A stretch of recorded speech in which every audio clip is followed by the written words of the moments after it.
Ist es okay so für dich dabei? Dann muss ich die für jetzt schon und dann für ein bisschen das, was rüber. Ja, dann schiebe ich es einfach rüber. Dann. Schiebst du es einfach. Ja.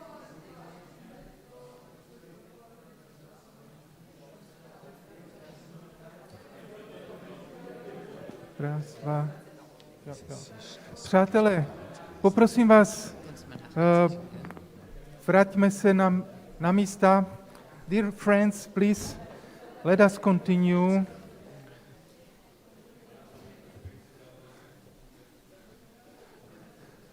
So this time I will ask my colleague and initiator of the symposium, Jitka Hlavačková, curator from City Gallery Prague. Jitka is one of our partner and also the lady behind the thoughts about the symposium. So, Jitko, here you have the mic. Thanks. Thank you for introducing me. So, and I will introduce the Transparadiso team, which is Barbara Holub, the artist, and architect and urbanist Paul Rajakovic, who works together since 1999.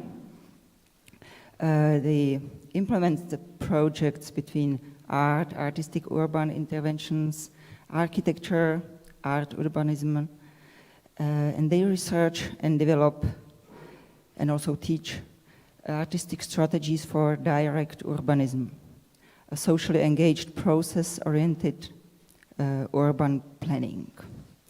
In their projects, exhibition and urban intervention, Transparadiso deals with current social and urban issues, especially the search for shared values of living together. They create performative situations that encourage the inhabitants of the city to act, to return responsibility to the individual, and to address the conflict between personal interests and common good. And they were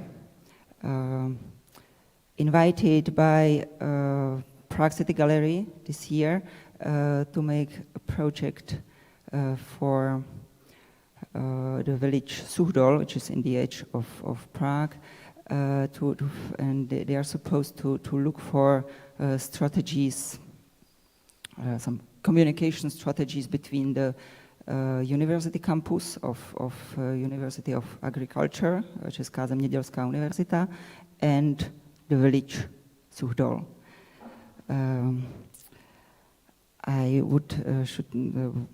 I think I should introduce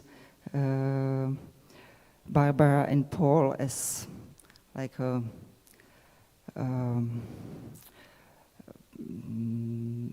official, as the person who are also like a public involved in some public process. I mean, like Barbara and Paul.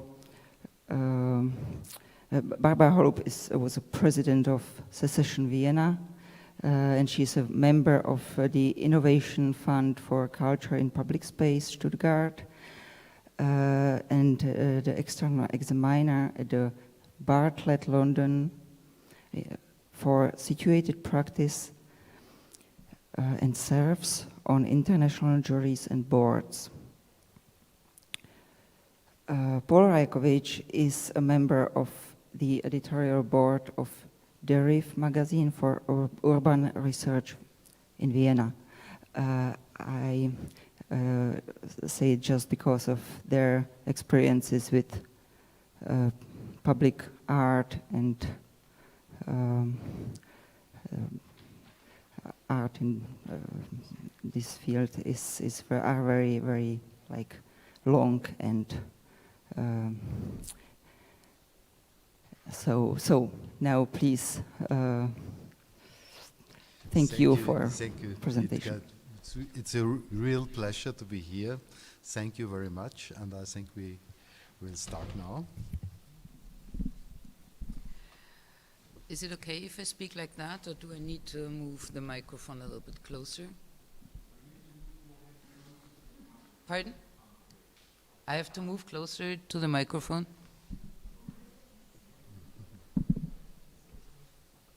Okay.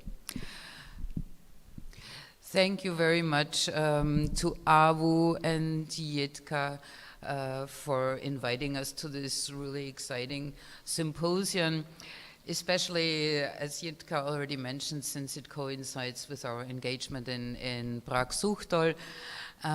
When we read the title of the symposium, Gestures of Emancipation, I was really, really intrigued and moved, because I thought this could be like the perfect subtitle of our engagement with the public, how to address different audiences, and what I usually describe as silent activism. So when we thought about what to present today, we decided to select 5 projects which all address issues of current society, urban issues, and how to engage the inhabitants, other participants, on an equal basis for producing an active public space, for looking at cultural heritage and how that could be connected to contemporary societal issues. So we will show you one project we just did in Graz for the Graz Culture Year, in the consequence of the heritage of what happened during Graz European Capital of Culture. We will show one project on the border to the Czech Republic in Lower Austria, which Paul will present, dealing with the lack of a common language. We will show you one project in Malta, Times of Dilemma, which addressed the very fast transformation process of a society, like in Malta, connecting folk culture to what would usually be considered high culture. Harbor for Cultures in Trieste is a project we've been engaged in since actually 2017, but really more intensively since 2018, looking at the figure of a harbor in this very specific area of the Mediterranean, Trieste being the old harbor of Central Europe, of the Austrian-Hungarian monarchy, and now being situated at the entrance of the Mediterranean, looking at what that means if you switch from exchanging goods to exchanging values of non-commercial goods, of our future living together. And I will finish with a very short outlook at Vi Parapam, a project I'm curating for Chemnitz European Capital of Culture in 2025, and actually on Saturday we just had the first public appearance of the first artistic intervention. So I won't go into detail of how I usually look at silent activism, because Jitka already made this beautiful introduction, and we'll start directly with Normal, Direct Urbanism ×4, a project, as I mentioned, for Graz Culture Year, which we just finished now with publishing a catalog. Here it is in the back afterwards. And when we looked at the call of Graz Culture Year 2020, we thought it's really a unique chance and endeavor of a city to really address the artists for producing concepts, how we want to live together, and taking the artists seriously to actually contributing to what we expect from an urban life, not only gearing towards, let's say, economical profit. So we decided to dedicate our attention to what is usually considered boring. This means the periphery in Graz. Graz is a blossoming city, the fastest growing city in Austria, very well off. There are no real, how can I say, socially disadvantaged areas. Usually when artists are engaged, they are asked to deal with some kind of speculative social problems, and we actually decided to dedicate our attention to the so-called normal areas, the projects, the areas of very rapid transformation at the fringes of the cities, so-called peri-urban districts, which are subjected to investors' interest, which means that the traditional structures of where people could meet, of informal public spaces, eradicated without providing any new places. So we decided to invite 3 other international practices which work with similar methods like we with what we call direct urbanism, meaning to employ and specifically develop artistic strategies for promoting an urban development which is socially engaged, which involves the inhabitants in specific participatory processes, not as a general, let's say, dictum. And we decided to invite Public Works, Georg Winter, and Orizzontale from Rome. Today we decided to not really present the artistic strategies in the beginning, but here you can see a little bit of an overview of what we employed for Normal: anticipatory fiction, conflict as productive force, production of desires, which is one of the crucial artistic methods we've been working with almost since we started to collaborate as Transparadiso, I have to say. And we'll show some projects, especially with Harbor for Cultures. You'll see one of those exemplary collections, and also here in Graz. One of the major goals of the project was not only to establish new places for informal meetings and questioning the role of the community rather than only focusing on individual interests, was to create an exchange between the borders, the periphery, and the city center. Usually there is a quite big divide between the city center with cultural institutions and on the other side people living in their more or less comfort zone, at least in cities like Graz, and the periphery not being engaged as active citizens in whatever could be called political processes, or in other cities often then resulting in what we know quite well, right-wing developments. So we started with presenting the concepts at the House of Architecture in the center of the city, and then moving to 4 districts, one in the north, Andritz, Andreas Lang from Public Works practice in London. They chose the main square in Andritz, and Andreas raised the question, well, what's the significance of a main square in a district in relation to the main square of the city? And he used this beautiful word, Platzen, which is untranslatable. It means like, it could be, it's a mix of Platz means square in German, and Platzen means to burst out, but it can also mean to situate someone. So he had this also something like a production of desire, more than he originally envisioned to produce another school for civic action. Because of COVID, his visits were quite limited. And as part of this engagement with the people using the square, which lacked any kind of facilities to actually stay in the square, because the square was conceived more or less like a traffic knot. In addition, he started to build those quite informal, let's say, improvements of being able to use the square also for remaining.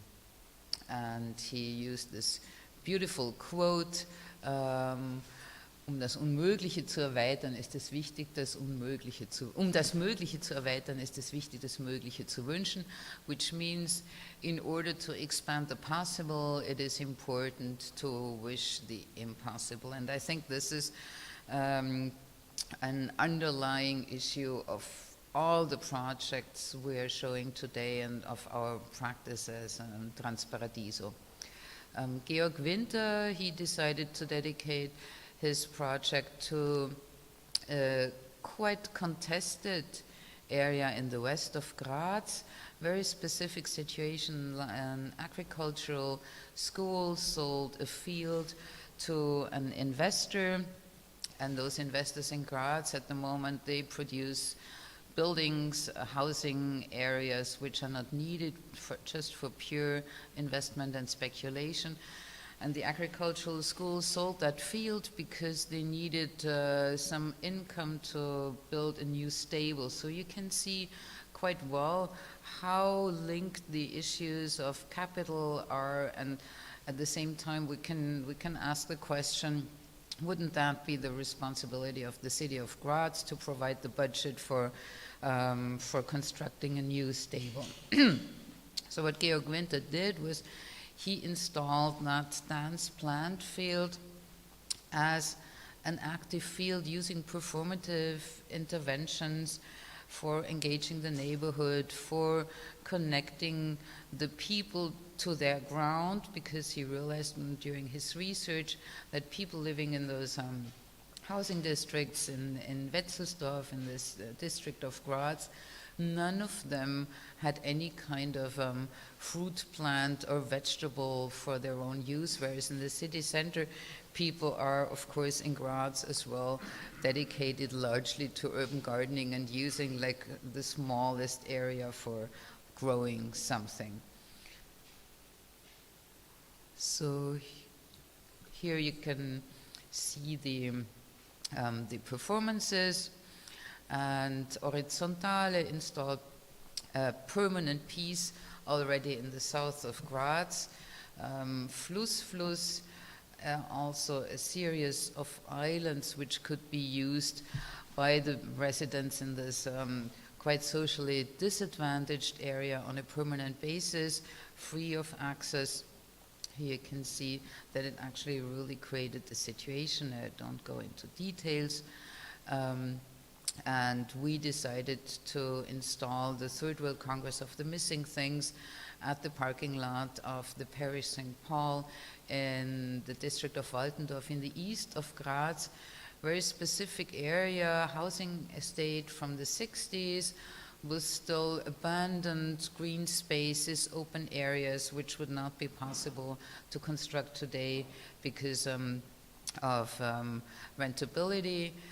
We worked together with this parish, with a very conservative priest in the most innovative church in Graz, which was already conceived more or less like a community center at the time, producing the non-hierarchical congress, turning the parking lot into a temporary congress center for collecting missing things which could be looked at, a reverse production of desires, which was enhanced through dérives, urban walks, according to the situationists, exploring all those poetic moments which were still existing and collecting them in a charter of the missing things, which was handed over at the end of the Congress to the city of Graz. And now we're in discussion to continuing, especially what the new center of this district could look like, because there was a new center constructed, but only as a commercial center with some supermarkets, and there was a large desire of the inhabitants to really enhance the idea of a center with those poetic moments we collected here. I'm sorry I haven't yet managed to translate them, but there's a website, missingthings.org, and in next week I will finally put the translation of the missing things there. And we ended with transporting the exhibition back to the center of Graz to Forum Stadtpark. And as I mentioned, the publication was just out last week, and now Paul will continue with the question of language and how can we communicate across borders. Yeah, this project is very close to the Czech Republic. It's close to Mykolaiv, It's in a very small village close to the border, which looks on the very similar on each sides of the border. The villages there. It's a region where there's a lot of wine. There are a lot of wineries, and we were commissioned from the public art department of Lower Austria to do their project, and they asked for an object, and maybe we should also, because of our experience, to look on the square, because the village has a lot of problems with the square. They asked already students to do, but then there was the street which divides the square in two parts. And so we made a concept which goes beyond that, what we were asked. We know that there is almost no money, only the money for the sculpture, more or less. But we spoke to the mayor, and he said, okay, he can do something with his guys from the village. We have to make a concept, and so we have, and I have to read now. No, I will read. Implementing the speed of the limit of 30 kilometers per hour. This was the most important. We recognized, because we see that the biggest problem was that the cars went very fast through the square. Creating a new configuration of street markings was one of these methods. Removing the designated parking lots. This is because we want to give to make it open for more purposes. Removing for the greeneries, and was what our special approach. Developing a bilingual Scrabble game. I will show later on. Installing a seating table sculpture, and this is because we were invited as artists, we asked how to make a sculpture, and the sculpture was more an object for coming together. And then also for the crossing approach, installing a lamp, typically from the other side of the border, and planting a ginkgo biloba. And then, which was also at the end, we get a very good press because of that. We moved the bus stop. So here you can see the concept, and on the right side the object, the sculpture, and then we made this bilingual Scrabble game. For having not the buttons of the Czech language, we used old buttons from writing machines and put them together, and we make somehow a bilingual language course, which could also get new words, new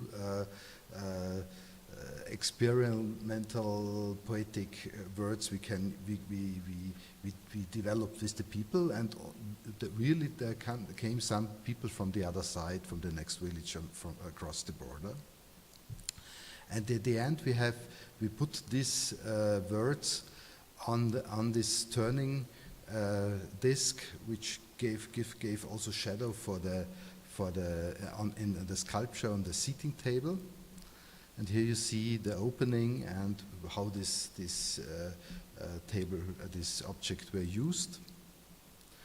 Yeah, and that's the final installation.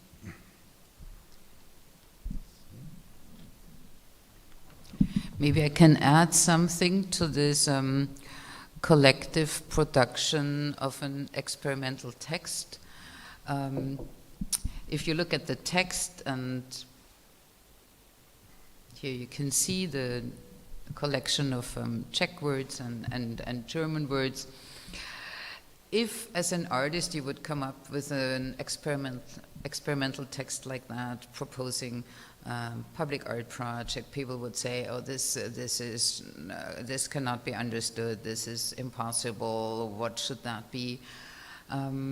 But by having that collective experience of the game, as you can see here, I mean, the whole village felt that this was their sculpture, that they produced it, that they actually had this enormous, how can I say, they created, they developed that feeling of owning that sculpture through the process of participation. It came also out of the knowing the lack, not having any the language of the other side. I think this was very important for the. That was the basis of our concept, that the mayor of Puttenhofen said, "Oh, I'm so sorry that I don't speak Czech," and then his colleague from Brzezi came over and he said, "I'm so sorry that I don't speak German," and I, Barbara Holub, "I'm so sorry that I don't speak Czech," even though my father comes from Czechoslovakia with this difficult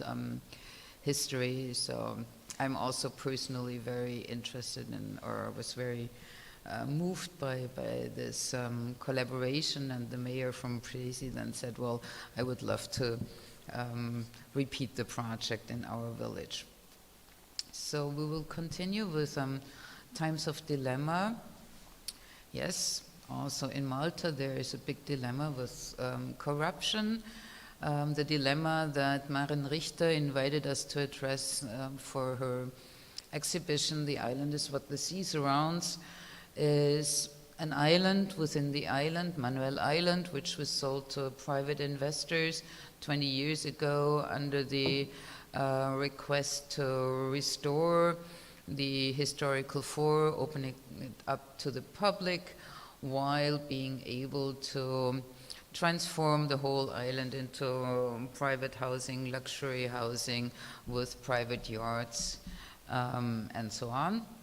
So when we researched how to address that problematic of the increasing private sold out of whole Malta, we also researched traditional cultural productions, and one we were especially fascinated by was Ana. It's a traditional, spontaneous, improvised dialogical singing, which is still performed in Ana bars in the countryside, and decided that we would love to collaborate with those Anea, since it's also a cultural tradition which is just about to die out.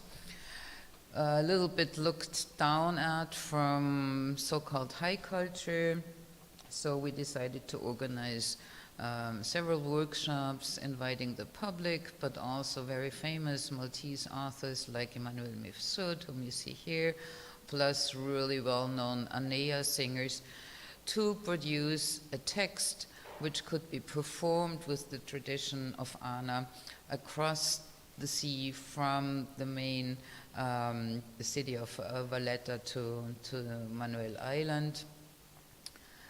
Here you can see what was developed. I mean, this is just part of the text that was developed. When you look at the text, actually it's a very poetic narrative of highly difficult topics we're facing in Maltese are facing in their environment in the moment. And when looking at this language, I thought this could really be a new dimension of, rather than having populist political speeches, to work with those artistic methods. So here you see the rehearsal. Here you see how people were positioned on either side. This is the side of Manuel Island looking at Valletta.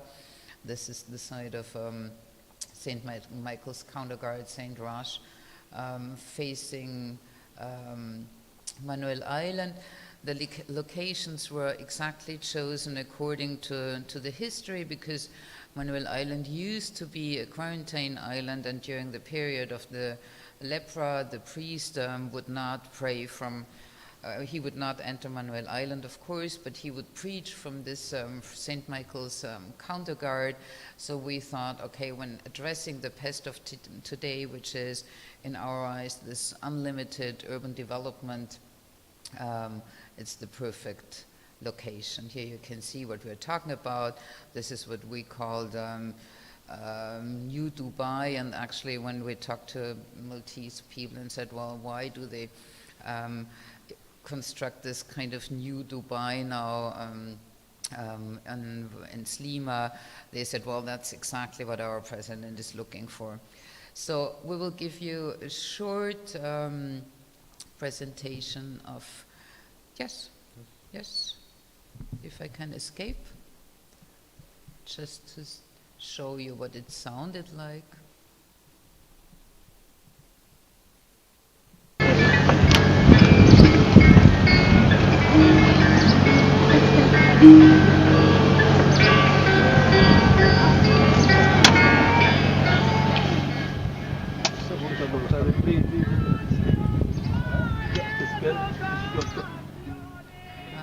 Sound.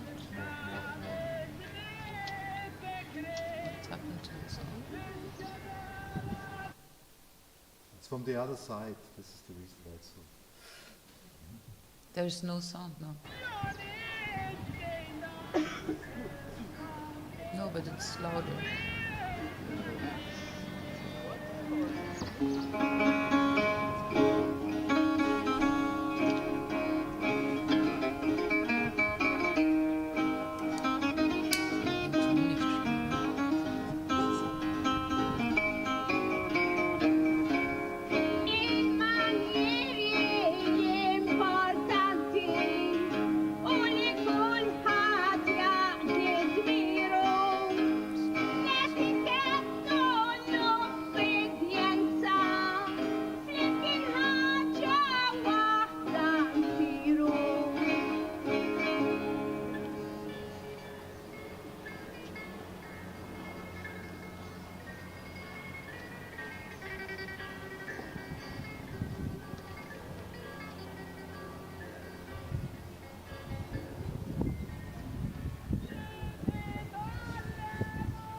It's really loud.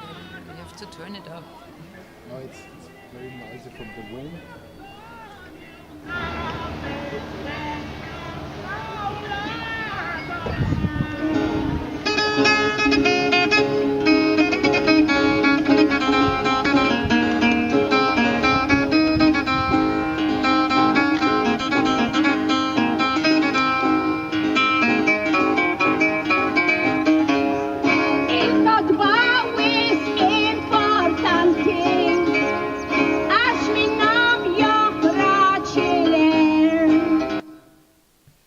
You have to know that the Maltese is an Arabic dialect with some Italian words, so it's very special in Europe.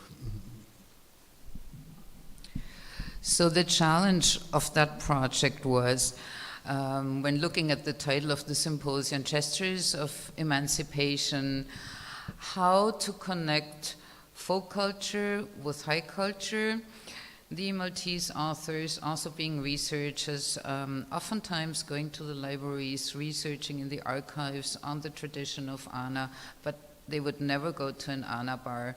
The Anea being very suspicious towards what is considered high culture in the beginning, very reluctant to transforming their tradition or using the tradition for what we expected from them to do, which means to not improvise, to perform according to those very clear verses which are defined by 4 sentences, each line 13 syllables, and being not used to memorizing texts. So what happened was that at a certain point, one of the Anea, the Michelina, the old lady you see here, we were told that she would not be able to perform, and we said, why? It's such a pity, because she is really a very special personality. And then they told us, well, the problem is that Michelina is an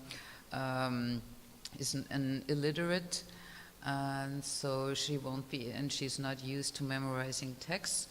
So that's why we decided that she would get that special position at the end of each performance. She would perform how she would usually perform at the Ana Bar.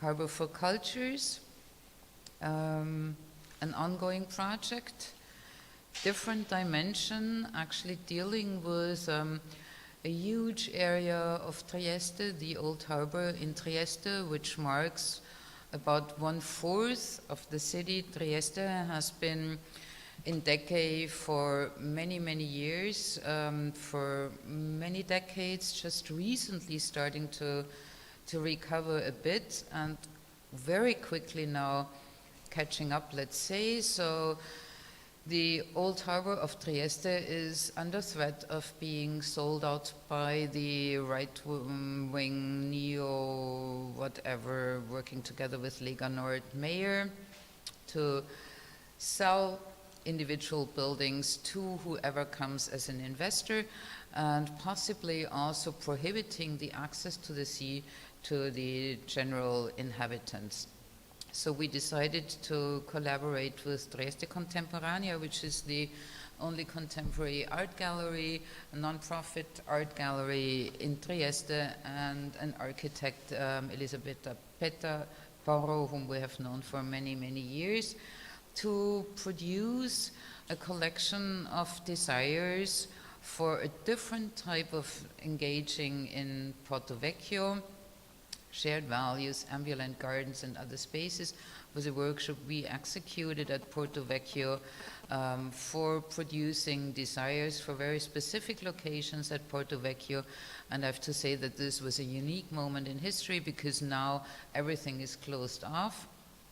And we developed this special map where people could express their desires, but not only people from Trieste. We distributed the maps also in other cities like Hamburg. I had a workshop with Hafen City University and Yekaterinburg in Russia, because we believe that oftentimes also the voices from the outside are extremely important. Even if you don't know the specific location and context, you can imagine certain visions which you might miss in your own context.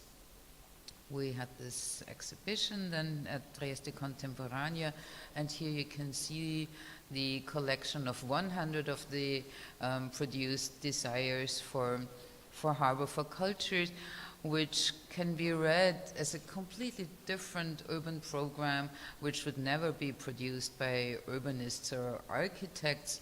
And there are some beautiful ones, like a waiting room for tyrants, a lab for imagining the new self, and so on. And we produced a video going on a boat along the whole length of Porto Vecchio with some of the desires. And the promise for Harbor for Cultures was planned for January 1st, 2018. We gilded this parlor as this kind of sign when boats would arrive, when the rowing boats, which were practicing actually on the 2nd of January, when the pedestrians would go for a walk here, as a promise for installing Harbor for Cultures on a permanent basis, which we're looking at the moment.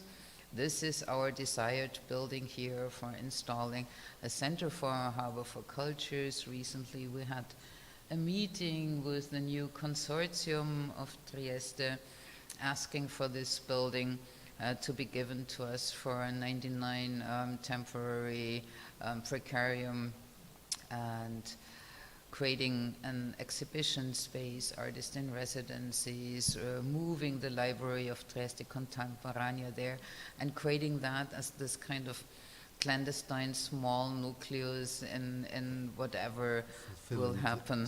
Fulfilling the desires. Fulfilling some of the desires. And I will finish with what I mentioned in the beginning, Vi para Pom, European Parade of Apple Trees, a project for Chemnitz 2025, and you will be surprised that we started already now intensively, but planting 2,000 apple trees takes a while, and the planting of 2,000 apple trees, the whole idea actually originated from a workshop in the preparation process of the second bid book before Chemnitz was given the title.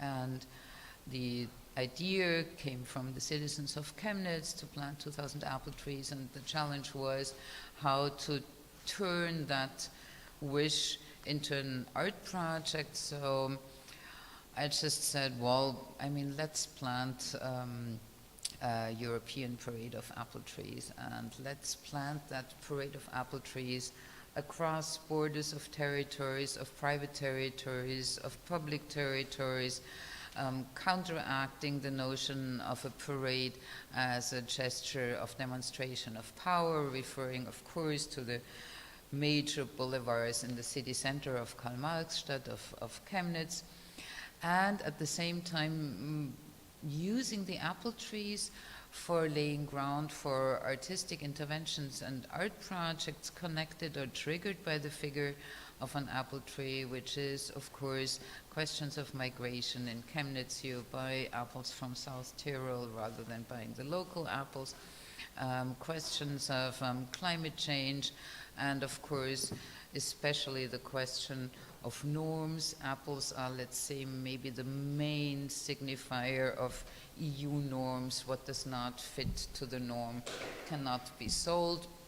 And I think this is a major concern that artists can raise in our society at the moment, and especially in the context of Chemnitz. What happens if you don't fit to the norm as a human being, and who decides what sets the norm? How can we counteract the demand for efficiency? So we started an information campaign inviting, here you can see the rough route of the parade, inviting the citizens of Chemnitz to provide their properties and become sponsors of the apple trees for laying ground for the artistic interventions. And on Saturday, you can see how we started with two locations. One is the parking lot of a grade school in a very disadvantaged area in Chemnitz, which was the second largest slab housing building in the German Democratic Republic, in Fritz-Heckert-Gebiet.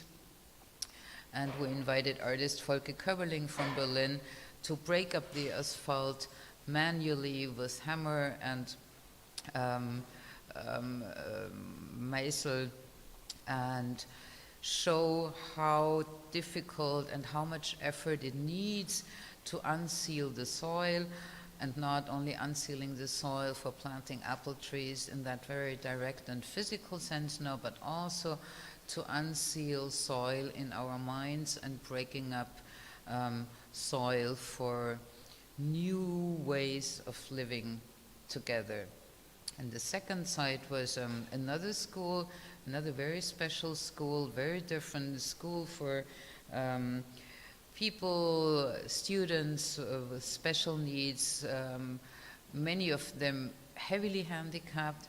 And as you can see, the school is very new, extremely well equipped, and here we planted the first apple trees.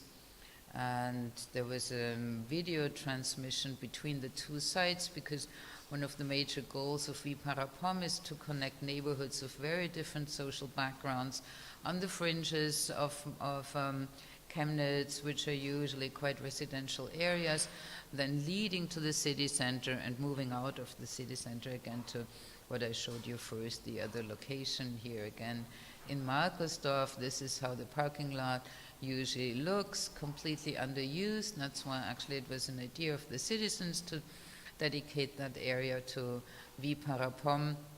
And we finished with a collective performance with actors from the theater in Chemnitz, and inviting the residents to become part of the choir and performing the first public address of Viparapom to the public. Thank you very much.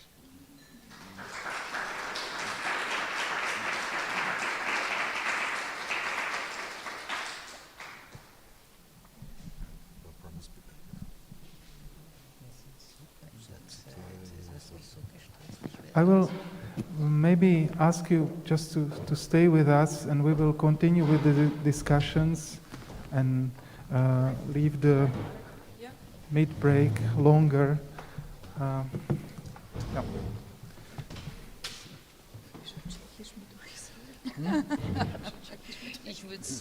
Thank you, Barbara. Thank you, Paul, for presentation.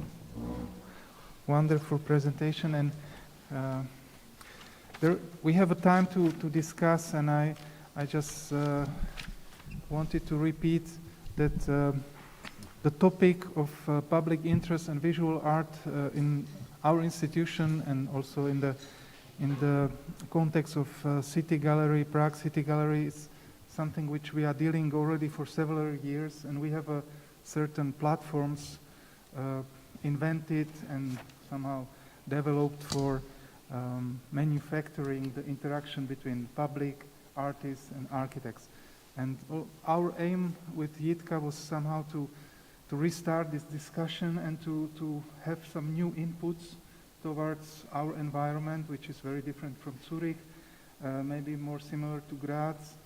And I think that we heard very interesting somehow opinions and comments, and maybe I would start with Svetlana, which somehow I found that from my point of view, from this brief presentation, this kind of prosperous, hyper-capitalistic town, city, with a perfect school, with very well-equipped studios, and somehow almost no place for imperfection.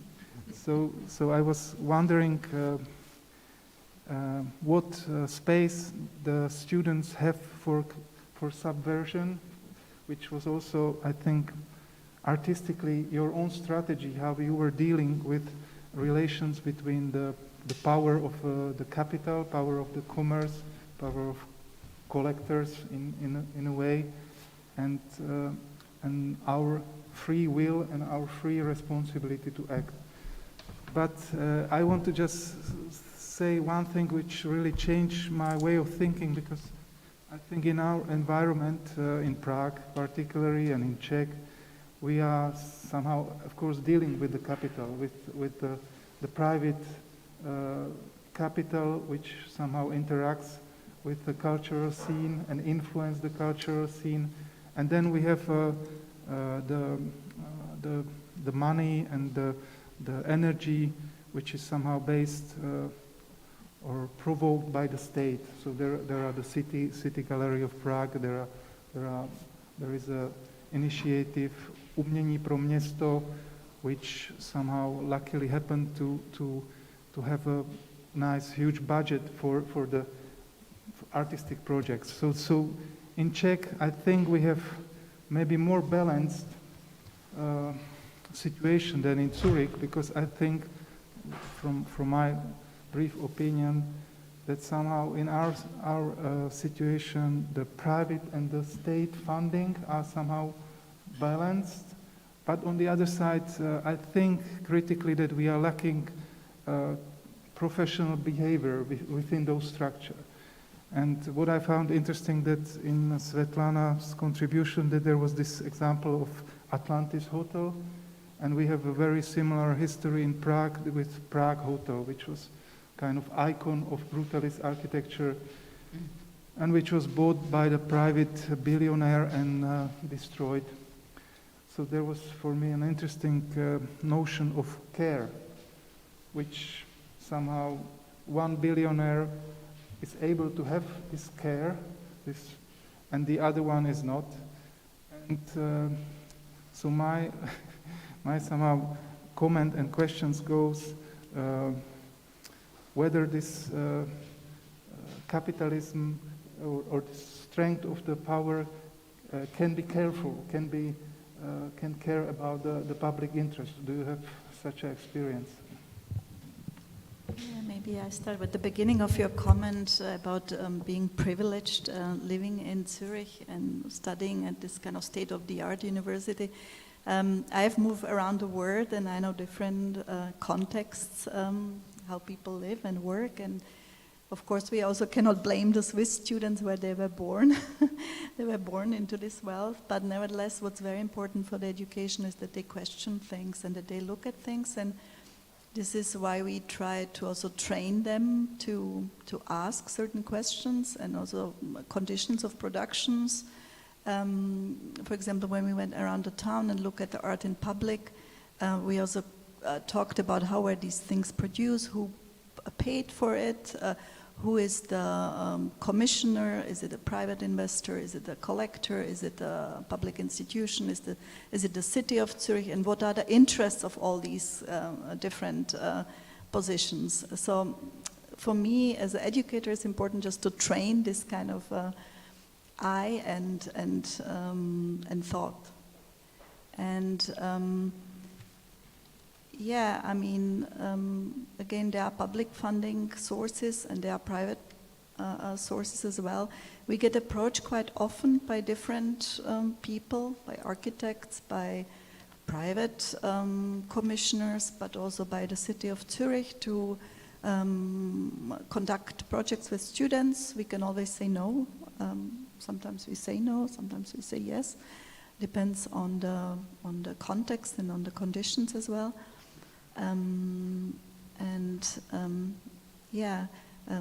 We try to also travel a bit, and also this is sometimes, maybe it's interesting how we finance our trips through maybe working with somebody like the hotel owner. We get certain amount of money for the students. I'm doing the work within my own percentage I have at the school, so it is on top of my duties I have as a head of the department, but I really think this is very important to do such projects with the students, so that I do it nevertheless. But we also get like quite a substantial sum for the education, which we can use freely, and we use it usually for traveling, for trips for the students to support them. Thanks. I will maybe put the second questions to Barbara and Paul, and then I will let the others discuss or ask questions. I was somehow also impressed by your continuous approach to search for the identities, like identifying identities. This is the quote from your webpage, that you somehow develop the strategies how to analyze the territory and how to really be patient with the responses from the inhabitants, and how to somehow map the topics which should be discussed or word up, and then how you collectively search for the solution. So I found that this method is quite evolved or mature, of course. You are experienced in that, and I wanted to point to at the beginning of your presentation. I think it was Graz project, so that there was for me very interesting notion of normality, like instead of focusing on the history or of the memory of the location or of the city, you have focus on something which is almost invisible, like normality. So maybe if you can elaborate or describe it a little bit more, what were the outcomes, whether there were the temporal interventions more or less, or whether there was something that there happened to be something more permanent as well. Well, thanks a lot for this question, because of course this is a question that accompanies all those projects, but especially in Graz with Normal, our goal was of course that the temporary interventions would be turned or lead into some more permanent discussions or even physical manifestations. So we were really happy that with Horizontale, with Fluss, this already was established as a permanent piece during the conception of the project, because the city of Graz, and especially the sports department, which was heavily engaged in that area, when they heard of the project, they said, well, that would be wonderful to install it on a permanent level. I didn't go into the details of the circumstances, but now I think it's important to mention them. The site was heavily contested because a new power plant was constructed a little bit lower down the River Moor, and as a result of constructing the power plant, of course, the landscape area was completely changed. A lot of trees had to be destroyed, so there was a civil movement against the protests against the construction of the power plant. At the same time, the city of Graz promised that as a recuperation of the extinction of the original landscape, they would install a public beach. And you have to understand that that area of Graz is actually really socially disadvantaged. So by installing that beach, plus Horizontale, engaging in that area, collaborating with the local youth center, they really gave a lot of attention to that area. And when the sports department of Graz heard about the project, they said, well, look, I think it's so important to install that on a permanent basis, free access, and they doubled the budget we had from the Graz Culture Year. So that served also as one of the rare examples of the Graz Culture Year for the mayor and for the head of the culture department to see what if united forces there are, if everybody collaborates and actually make things possible, which often are not possible. Also in terms of permits, you have to imagine, I mean, people can use that tower, they can jump from the tower. Usually you have all those kinds of regulations that for security issues this would not be possible. So they found all those possibilities to make it possible.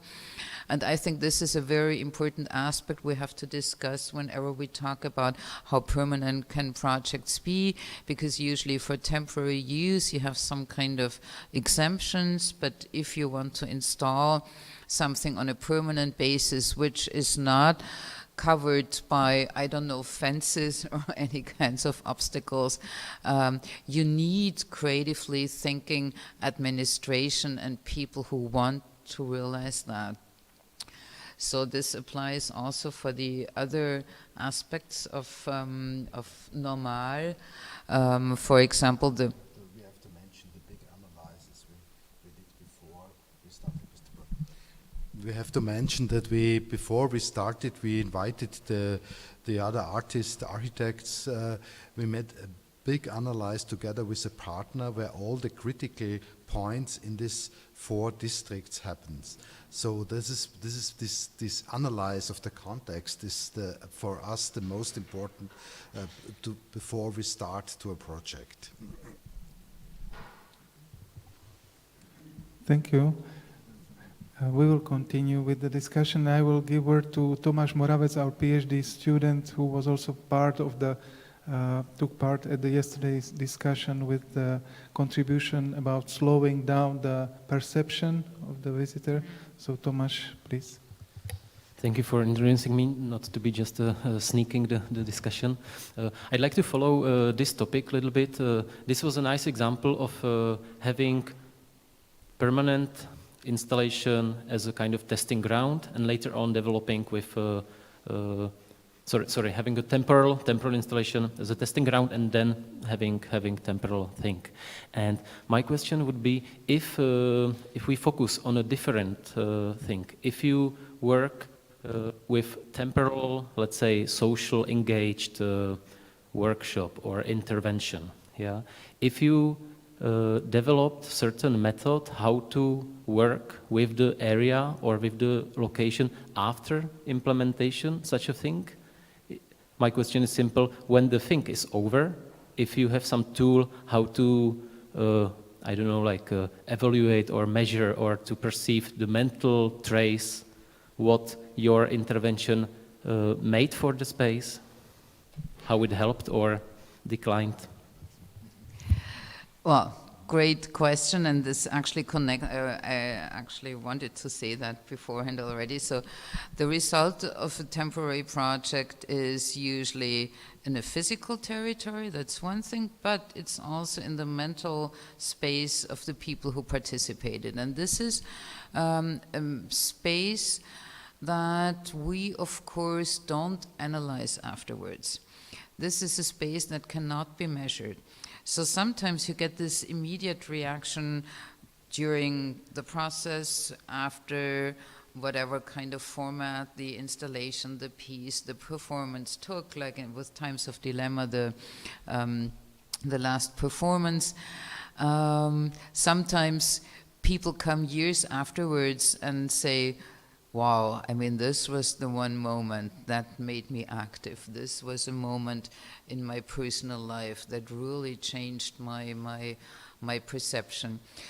So when we talk about the role art can play in public space for societal issues, for urban issues, I think we always need to keep in mind those two areas.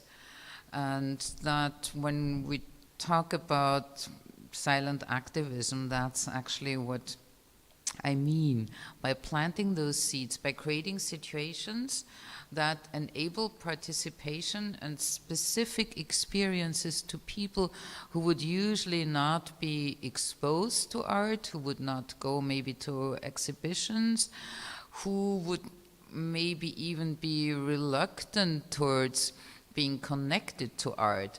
So oftentimes that's why we choose kind of simple situations, or we make the situations look simple, like the game in Pottenhofen. This was very simple.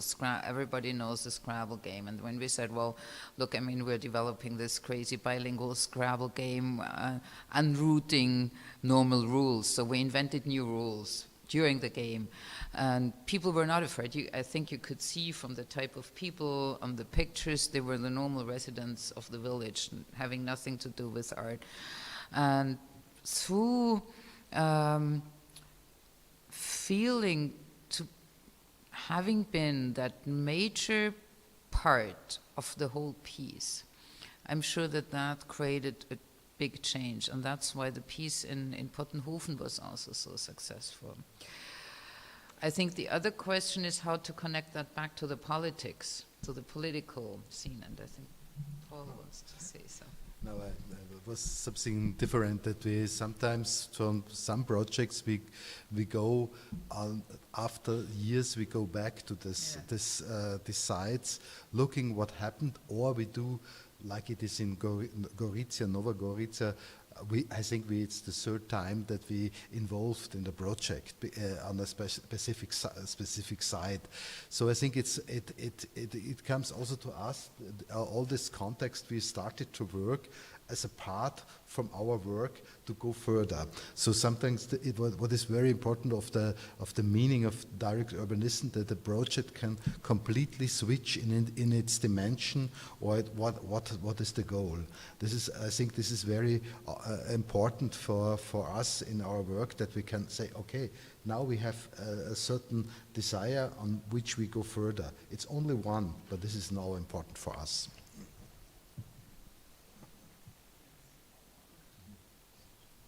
Thank you.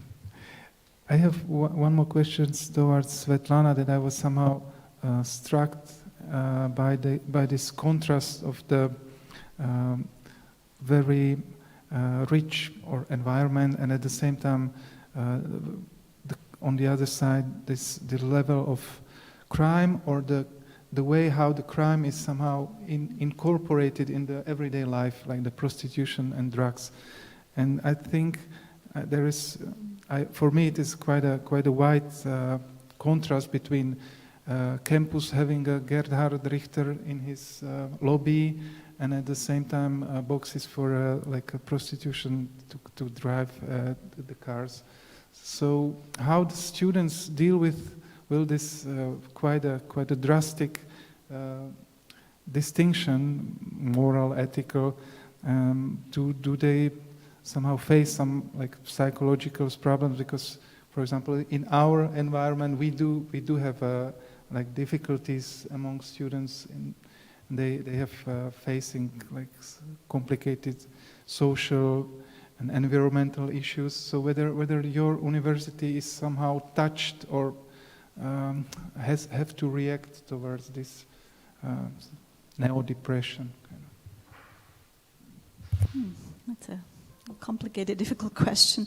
I mean, usually in this neighborhood, this is where the students live because it's regular, the cheaper area, the less expensive area, and Zurich is very expensive when it comes to housing. So the people, the students, the younger crowd who lives around this area, they're exposed to the problems on a daily level. Nevertheless, of course, the crime is very controlled, so it's not like Wild West, even though today I read that there was a shootout in the District 5, so there are situations like that, but yeah, I mean, this is of course also where all the bars and the clubs are. They're not in the center at the Bahnhofstrasse, at the train station, where it's like super highly expensive. I think that we just live with that, and I didn't experience any like psychological breakdowns because people are exposed to certain situations in their daily life. But of course, if somebody would be like personally involved or hurt, or you know, that's a different situation to deal with. Yeah. Thanks. I will ask our friends, colleagues, to pose the questions if somebody wants. Yeah, so there. So let Pavla speak, yeah. And then Matěj. Thank you. Hello. I'm a colleague of Dusan. And I just want to ask you, Svetlana, you mentioned this collaboration with different subjects outside of school. And Dusan already opened that question, and I want to be more direct, like because you said that sometimes you say no and sometimes you say yes. And this is, I think, crucial thing, when to say yes and when to say no. So, and our school also dealt with this task, like to decide. And we had several discussions among colleagues how to set rules, or if it's possible to set a rule which will help to distinguish when to say no or when to say yes. So I would like to ask, you have probably more experiences with this problem. So how you, if it's just, if there are some rules, probably not, but how you deal with this practically? Thank you very much for the question. Well, I kind of, it all comes from my kind of biographical background as an artist, because I have been in over 300 exhibitions with my own practice. So I would consider myself as rather quite experienced in all the up and downs of art production, art discussion, and art failures. So what I like to give my experience away to the students, because I didn't get this kind of knowledge when I was a student, and I know it's quite crucial, because otherwise it's always learning by failing later on, and it's learning by doing anyway, but you know, you make mistakes in the beginning and even later on, because you made decisions which are maybe sometimes right and sometimes wrong. And so I try to prepare the students as soon as possible to face such situations and questions. And when we, for example, get offers by different external partners, I look at the proposal. I usually meet the people, like in person, because it's always easier to have somebody face to face and to talk about things. I don't want that we are seen as some kind of partners who should be thankful to work with somebody. So I'm also trying to make the students confident to have also certain power, because the people who usually come to them, they want something from them, so it's give and take. It's not just We are the students, and you should be thankful to have exposure to do something for a hotel or do something for public intervention for the city of Zurich. So we tried to kind of be very professional and dealing with the clients as well, taking them serious as well, but also showing them where the borders are and what we are not. If somebody comes to us and says, we want you to design something for our hotel lobby, and we had offers like that. And then it's, when you meet the people, you know, they show you the lobby and there is a piano and there is a reception, and they're basically looking for a decoration. This is usually where we say no, because then there is no like a dialogue between the two parties. And I like this kind of dialogue, that it's something which we develop together with the other partner, the external partner, and it's kind of a processual practice, and not just a task to do. And so this is how I decide, and we can decide quite autonomously. If money is involved, and usually there is money involved, I need the signature from the president for the contracts, but otherwise I can decide on any kind of collaboration. And there are small ones, very small ones, you know. Somebody has an annual report and needs illustrations or some inserts for the publication, so we have open calls for students like that if it's an interesting task. And there are big things like the hotel project is a rather big scale project, so it's also nice to work on these different scales and to show the students what's possible. Yeah. Mm-hmm.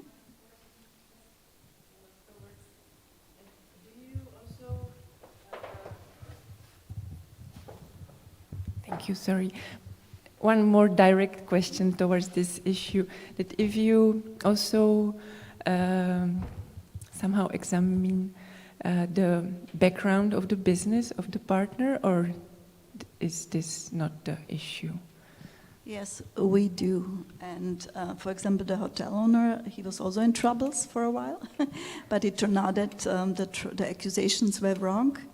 And we discussed it as well, also with the students, and they researched as well. I also gave them the task to research, to find themselves on their own. And we discussed it also with the owner. So we exposed it to him, and he was also very good in answering us, like he didn't try to hide anything. And so there was like a really direct dialogue. Yeah. Thank you very much. Hello. Thanks, Can I Maciej speak? Hayek. Hello. Also our second PhD students. Yeah. Yeah. A few questions. First, I would like to ask Svetlana, because you presented many projects in cooperation with other subjects out of school. I mean, like on private or municipalities or whatever. We have a bit of similar discussion yesterday on our symposium, that we feel a lack of these impulses. And then do you have any strategy, I mean, like for long term, by school, how to cooperate or how to, you know, aim for communication or cooperation with other subjects?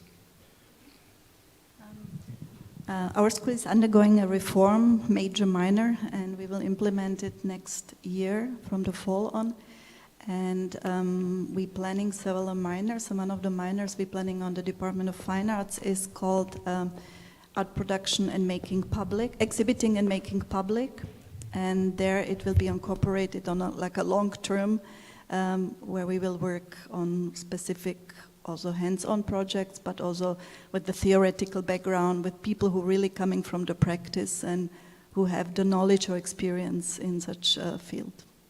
So it will be a part of the curriculum. Okay, so usually it's sort of you know, history or tradition that some other objects are coming to subjects are coming to school and just ask for cooperation.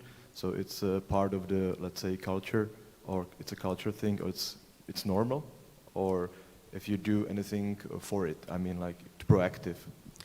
Both ways. I mean, we also proactively, for example, the space on Dienerstraße where the students are curating and running, that was also like an initiative because I was looking for a space outside of the school, And then I saw this storefront, it was for rent, and so it was a kebab stand, like a doner kebab.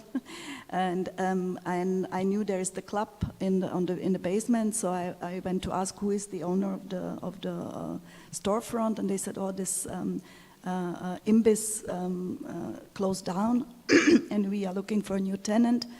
And then I asked if we could kind of use it until they find somebody new. And so it started with like a short-term initiative, and they gave us the space for free. And we fixed it with our own budget. We took everything out. We were able to take everything out and make it kind of white cubey looking. But it's just a storefront. You cannot enter it really. So it's something you just, it's not as deep. And but then it developed into a 3-year project, and we're paying a small rent every month now, since after the first year. And I hope we can keep it for longer, because it's a really good initiative for the students. Yeah. All right, thank you so much. And I would like to ask Trans Paradiso now. Thanks so much for your presentation. I really enjoyed it. I have to say I have many questions, but I would like to be really brief, let's say, and just a few of them. At first, there was a title question, like, can art, or just correct me, if art can brings or hold a function. As I saw, you, all of your projects are using art as a tool, or there are some, you know, what is interesting for me is this cooperation of architect and artist, and finding the way how to somehow cause reaction in the public. And some of your strategies are as a questionnaires, or some, let's say, studying of the environment historically and all the consequences and all these things together. Is there any other strategy than questionnaire, or any other intervention, like, you know, the sculpture or trees, or I mean in general, what else, or what any other strategies of causing a reaction in public do you have? Sorry, it was a bit, you know, maybe confusing questioning, but yeah. I think it's a very complex question to our work, because we use art in a different way. That depends on the context, on the project. We don't use, yeah. We use we develop tools, yeah, and so and of course we have also in this sense sometimes different approaches, yeah, because from our background, yeah, and first of all the projects we develop mostly. For each project, special approaches we need, which needs different tools to come to the project, and then the beginning question was does I have to give you the microphone. Does wie sagst du immer die Draufkunst eine Funktion, genau. Das ist, glaube ich, das war die erste Frage. Sorry, I have to. And I think this was related to you. Ich habe es nicht verstanden, ehrlich gesagt. Ja, er wollte den Unterschied wissen, warum wir immer die Sachen sozusagen entwickeln. Sorry, I have to. Yeah, maybe to repeat that what. To be honest, I didn't really understand the question, because I think there was a big mix-up of terms. So this will require a longer answer. The role of art, I understood that. Yeah. Sorry for my questioning. I was No, it full was of just questions, like so I was not able to simplify it. Bit of accumulation. So yes. all the projects we presented today are art projects. We don't use art for something, but we are asking certain questions when we develop those concepts. And I think I could tell the whole story from a different angle in another, I mean, showing the same projects, telling the narrative from a different angle. So it's very much about from which focus you want to look at those projects. When you say which other methods did you develop, like apart from planting trees or, I don't know, developing a megaphone or something, I mean, those are the pieces. Yeah, I know, not it's like a stupid question, strategies. sorry for that. So yeah. I'm a little bit confused how to Yeah, answer let's the question. narrow it down in a way, like when you start with the project, Yeah. and what I imagine it's that any client or municipality will ever come, and then they got some situation, and they're asking for some solution or intervention. Am I right? No. Okay. No, So no. I mean, this is maybe the case in our architecture projects. The projects we showed today are all situated in an art context. So maybe just to explain it again. Graz 2020 was this call for artists, and we decided to really use the method of direct urbanism, which means involving artistic strategies for addressing urban issues, for also introducing and intertwining those experiences with urban development, introducing them in a longer term urban development discussion or plan, direct urbanism. One thing. got it. One thing. Second one was Pottenhofen, Public Arts Committee Lower Austria. Public Art Lower Austria is one of the, let's say, first and most advanced, or at least, I mean, in any case, the most advanced program in Austria. Very specific context, because they managed to pool this 1% for art in a pot, so that rather than hiring artists or commissioning artists to develop a project for a school, for something, it goes to one pool, and the mayors in the region, and it's really countryside, you saw Pottenhofen, 252 inhabitants, like really small places also. The mayors turn to the jury if they want to install a public art project. And then the jury, and I was a member of the jury, so that's why I know the process quite well. Then the jury discusses the context. The jury discusses what kind of project they would find interesting to propose. And then an invited competition takes place. In the case of Pottenhofen, we were invited directly because the situation was very complex. We couldn't go into details, so this also happens sometimes. The third, one competition, yeah. one was not Third one was, what was it, Malta. It was an exhibition by Maren Richter, curated by Maren Richter. It was the one art project that was realized in the frame of the European Capital of Culture, and it was a combination of an exhibition in an exhibition site, a former exam center, and projects in public space. She, like most of those curators, approached certain artists with knowing the background of their work. So for us, she really asked us, or she suggested to work with the question of utopia. That's why we addressed the issue of the island. What else? No, but I think it's important because you can't generalize it. Harbor for Cultures was self-initiated, no commissioning, nothing, not paid 1 cent. I mean, we did not receive. We received 500 euros for traveling to Trieste. I mean, minor money. And Wie Parapom, very different again. Chemnitz won the title for preparing the second bid book. As I mentioned, they invited me to participate in that workshop. Then they invited me to develop the project further. Then they won the title, and now they commissioned me to really curate and lead that huge project. Okay, thank you so much for explanation. And the last question, okay. Because you mentioned many times the living together. Yeah. Is it somehow, are you reflecting as well, as I think it's probably one of your main topics, probably, looks like. And do you reflect the last Venice Biennale where the main topic of Hashim Sarkis was how we will live together. Are you somehow reflecting that as well? Or would you like to answer? Very general.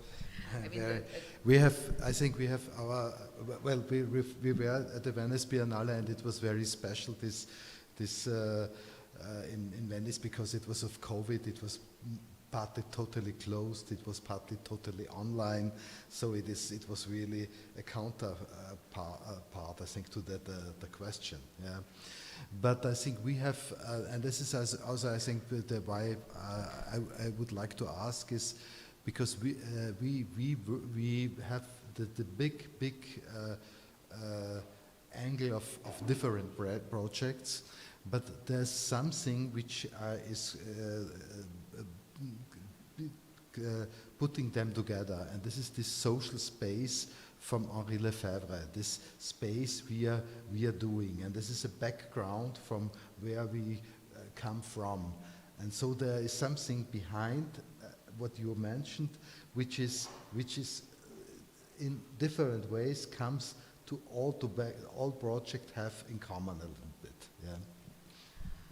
Maybe one addition, what we haven't yet mentioned, is that of course when we talk about how we want to live together, we are talking about political conditions and who is responsible, who wants to get active to also decide in terms of democratic processes.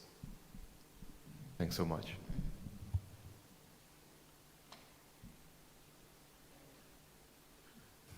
I want to ask also some details of the process. How do you find the ways how to start to communicate with the public, like, you know, the strategies? Do you also cooperate with some, I don't know, psychologists or sociologists or something like that, or you find some your own, or do you have some mediators,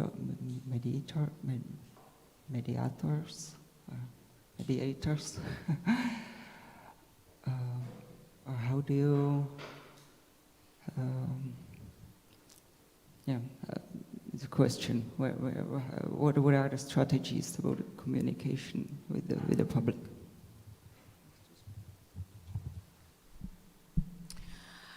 I think it always depends on the very specific context. So Paul already mentioned it. If we choose the context, if it's a self-initiated project, it's very clear that we already have an agenda in mind whom we want to address, and then develop the means. In Trieste, it was that map that we developed. No, first the map, the carte blanche in different events, and then for the workshop at Porto Vecchio on site, the carpet as this first garden, and the reference to Heterotopia by Michel Foucault. If we are invited to develop a project, of course, while formulating the concept, you already think about what kind of approach you could choose, what kind of means. So, for example, in Puttenhofen, it was quite obvious that we were interested in this language issue, because how often, I mean, talking about political systems or political situations, Lower Austria is very conservative, so all those mayors come from the very conservative party. They are usually not open-minded towards contemporary art. They are not experienced in contemporary art, but they know that public art Lower Austria gives them some money, some attention, and so it's always this game: how open do I have to be in order to be eligible for receiving that competition? In that case, it was really a wonderful surprise, because the mayor, a conservative mayor, telling us in the first meeting, it's such a pity that I don't understand that I'm not able to talk to my colleagues on the other side. And having established bilingual grade school classes, because he felt that lack, I mean, this is unheard of. Then the budget was closed from Lower Austrian, from the government of Lower Austria. So he really regretted that, and that's why we thought we have to connect that to that. So that's why we developed the Scrabble game. And then, of course, how to communicate the invitation to participate and so on. This also depends on the context. In small villages in the countryside, it's spread by mouth. And of course we go to, if the fire squad of the village has this big party, we go to those parties, you know, and we talk to the people. So it's not by Instagram or something, but you always have to think very carefully how to reach the people. But I think this is crucial for us to go to the people where people have their venues. But I think also the tools or the playing a game is something how to come into communication. And sometimes, like it is here, also in Sutol, here in Prague, I think it's sometimes hard for us because we don't speak the language. And I think in one of my first projects, we worked then with drawings. Yeah, we asked questions in different languages, and people answered in drawings. So it is always about communication. It is clear that even we speak the same language, we don't understand. We don't understand each other. Sometimes it's important to get that what is not sometimes so easy to say. Yeah, the two languages. It's an obvious barrier or something. But what barrier or bars you consider as main, for example, in Chemnitz, or what? Is there something you have already discovered about the communication of, the barriers? In Chemnitz, I'm in the very lucky position of coming from Austria, not from West Germany, not from East Germany. I'm out of the picture of that very still contested recent history, I have to say, because Chemnitz really was completely disadvantaged after the reunification, while Dresden and Leipzig were blossoming, and there is no difference anymore between East and West. But Chemnitz is in a very different position, and I think what is my big advantage of not only coming from Austria and being out of that picture between East and West Germany is also my curiosity that I'm really, really deeply interested. I grew up between East and West. I told you that my father comes from Ústí-nad-Labem, so Chemnitz being the twin city of Ústí-nad-Labem, just on the other side of the Ore Mountains, is of course a very personal point of reference for me. But I was also always really interested in of course, Karl-Marx-Stadt, but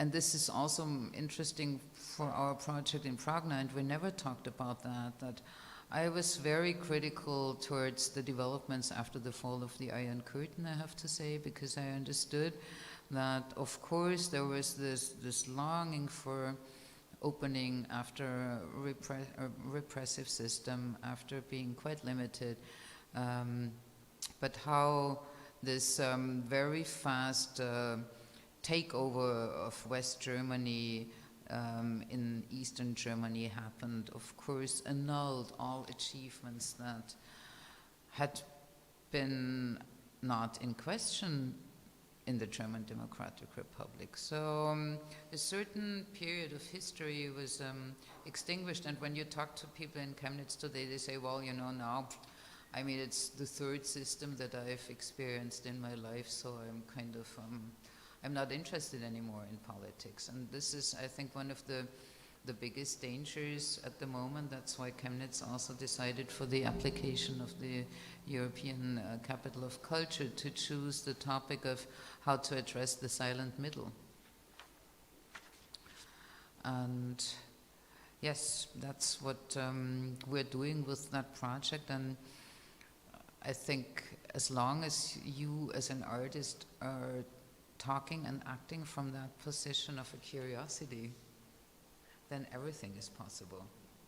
In the moment you start to categorize or to say, okay, I understood that with those I cannot deal, then I think you start to close off and it starts to become difficult. Then you have to find again other people who still have that openness and curiosity. So in Chemnitz, of course, we have this problem with the right wing, and my assistant or colleague whom we asked to do the production, who came from Berlin, I think in our first or second meeting, she said, well, Barbara, how do we deal with the right wing? We have to get some mentor, some mediator, we have to get a coach who tells us how to deal with that situation. And I said, look, we're working on an art project here. I mean, let's talk about coaches later on if some kind of situation occurs. But she really started with that question. Can I? Sorry. Yeah. Yeah. Does it occur? I mean, like, happened anything like this, like in a confrontation with the right-wingers? They already, there's one specific person, he already installed an anti-website, an anti-We Parapom website, which is, I mean, I have to laugh. I know that it's very serious because the mayor, there was a moment where the mayor said that we are not allowed to go to any meetings anymore where this person would show up. Then we decided that this would not make sense. And when you look at the website, it's actually, if you take it from a more humorous point of view, I wanted to invite him to do a project because he suggested, I mean, he said, well, what a stupid project, 2,000 apple trees, and of course arguing with climate change and that there's apple trees in the city center on asphalt cannot survive, coming with all those ecological reasons. And then he said, well, Mrs. Holub should make a better project. I suggest that she makes, and it's untranslatable, but I'll try to explain it. In German, we have this term Streuobstwiese, which is the opposite of a parade. A Streuobstwiese is the new answer to ecological fruit. It's the old but very fashionable new answer to planting fruit trees dispersed in some kind of garden where you can have also old sorts and so on. So he suggested to have Streuobst parade, which of course when I read that, I thought, well, I would love to see a drawing of that, you know, what that looks like. So, yes, we will. I mean, this is. So your strategy is to involve him in a process. He showed up at one event, but then I realized that only afterwards because my colleagues talked to him. If there had been the occasion, I would have asked him directly. I'm not searching for involving him.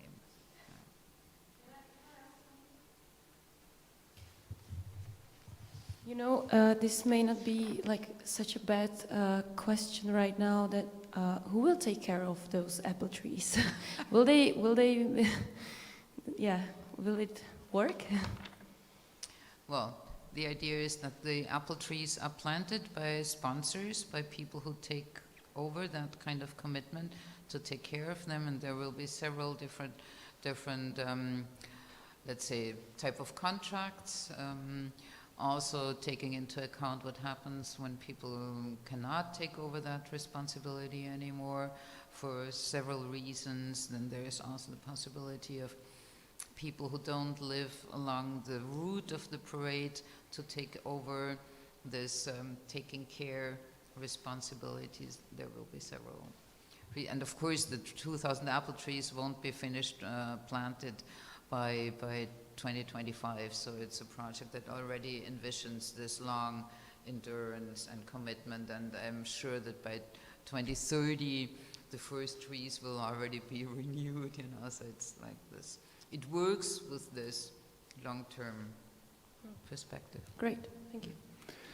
Can I continue with questions towards Svetlana? That in the project you showed, which was curated by Adam Šimčík, in the prison exhibition or prison intervention, that there was one example of the storyboard of the female actor or male actor performing. And my questions, and also I think it relates to what Barbara and Paul are talking about, and my question is about the somehow precarization of public, since the explosion of site-specific art and participatory art, the public happens to be kind of tool to finish the artworks. I mean, I'm simplifying it, and I know that you in your strategies are behaving in a very, very different level, but still when we come to the very concrete like everyday problems we are solving as artists in our communities, in our projects, we have to decide where is the border. I am employing somebody, I should pay him because he is doing something out of his reach. So whether in this particular case, or maybe you have no information, but I'm interested in your opinion. Yeah, I don't really have the information how the work was produced and executed, but I assume the artists hired somebody to perform the different commands, and to include the public. As you saw, it was only on display for 3 days.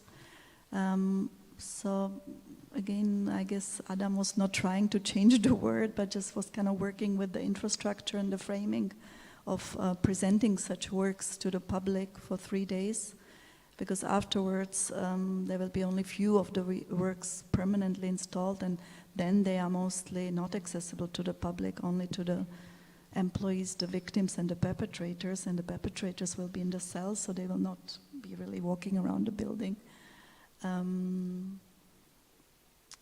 Yeah, I mean, it's always difficult questions, but it doesn't matter if it's in this context or if it's in a white cube. How do you engage the public with the artworks?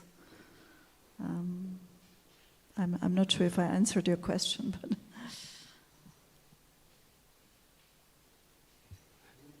Yep. Vít Havránek. Maybe I would like to connect to what you said, because there is a big criticality towards certain socially focused practice, like Tanya Bruguera, for example. I think she made even like, I was attending one lecture when she was talking, because she's working with discriminating social groups, marginalized communities. So the question on her was, first, there is a big expectations in the groups that it will change their status, their situation, but art is not having this direct grip to change it. So that's first point. Second point was what you mentioned, that artists are kind of involved in the social process. They are generally paid or kind of backed up with certain capital, while participants are not at all. They are more or less exploited almost, right? So there is a big, I think it's just to be mentioned, and to maybe what is your opinion on it, because it's a real issue for when you start such a social project, to think, not only to give the voice, as we say, or to the word to the others, but also to create kind of even condition for both parts and clearly communicate about it. So if you have some thoughts around this, because I think it's a real issue, right? It's different when your participants are kind of Western citizens that are well settled and have a certain stake in what in the involvement with the artist, while when there are discriminated groups that have a different perspective. So what would be your experience or thoughts about, to all of you, to this issue? It's not to stop it, but it's more to create conditions which would be more even for both parts. Well, first of all, I mean, to answer from our Transparadiso perspective, we are not working with discriminated groups. In times of dilemma, the ANEA, they are not discriminated. They have their jobs, and when we invited them to participate, or when we asked them, actually it's not participating, to produce the piece, they were paid. And I think very often we are asked for doing a project for a specific site, and then it's a different situation because they asked us to do something, and then when we work together with them, I think it's a situation which is very on an equal level. Yeah, I think we refuse to engage in those kinds of social, very problematic issues, because I think that those real social problems cannot be resolved by artists, and it's a completely wrong understanding of the role of art to resolve those issues. I think that artists can raise certain questions, artists can activate certain energies and create an attention to certain issues within a certain frame, but then it's politics and the public responsibility to really work with those issues. I would kind of agree on that. I don't see the artists as social workers either, because we're not trained for that. We're also not psychologists or psychiatrists or whatever. Maybe in our management jobs we have to be sometimes a little bit of everything. But as an artist,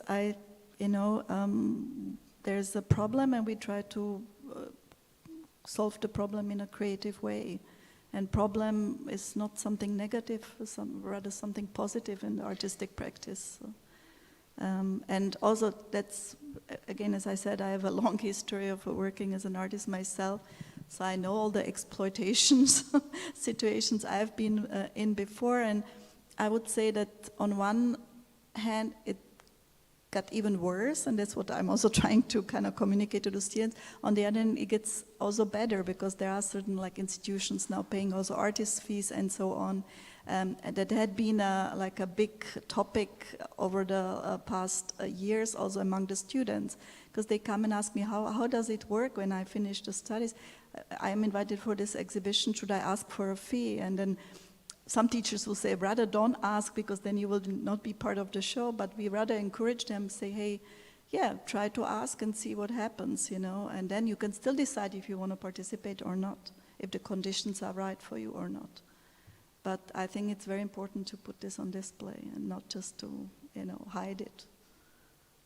Because we have been in many precarious situations. And for example, in Sweden, it's a law by now that every public institution which is funded by the tax money has to pay artist fees, also fees to the guest curators. And there is a paying scheme after days, how many days are you exhibiting, you get that and that much money. And that seems very fair and transparent, while in other institutions in the rest of the world, it's rather intransparent or non-existing. Yeah. Thank you. Precise questions and very practical for us. And maybe one more question towards both of you. That I think that our attempt to organize this discussion is also kind of attempt to secure free space within the city or within the countryside, because maybe in several years the green zones and free spaces, free gaps within the city will disappear and they will be commercialized. So of course this is a kind of wide topic, but I think that the art and we as citizens can try to defend these free zones which you do. And my question is that whether you can somehow point at or characterize the differences between the strategy of which function as a tool for gentrification and strategies which function as a tool for evolving, inventing the identities. So whether there can be or whether you face this kind of dilemma that your project can function at the end as a kind of commercial strength or commercial power.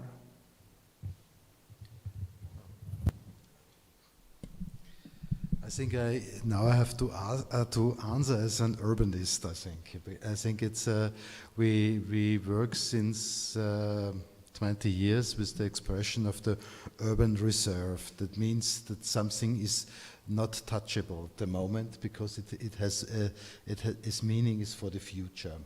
And I think this is also something we can practically work when we work on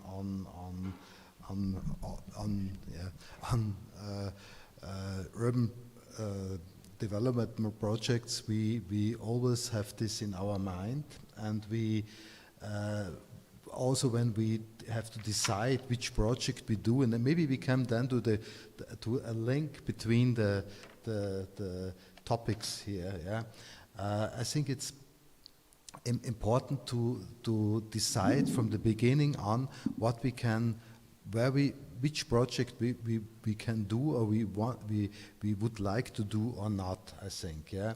For example, when we ask for a competition, we look for that the competition is on a context.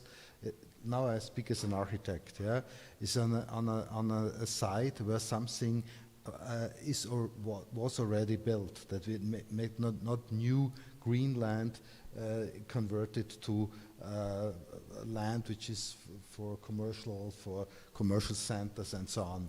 I think this is more a question. I think it's also a question in the art field, but I think at the moment, I think in our very dangerous situation, it's more a question for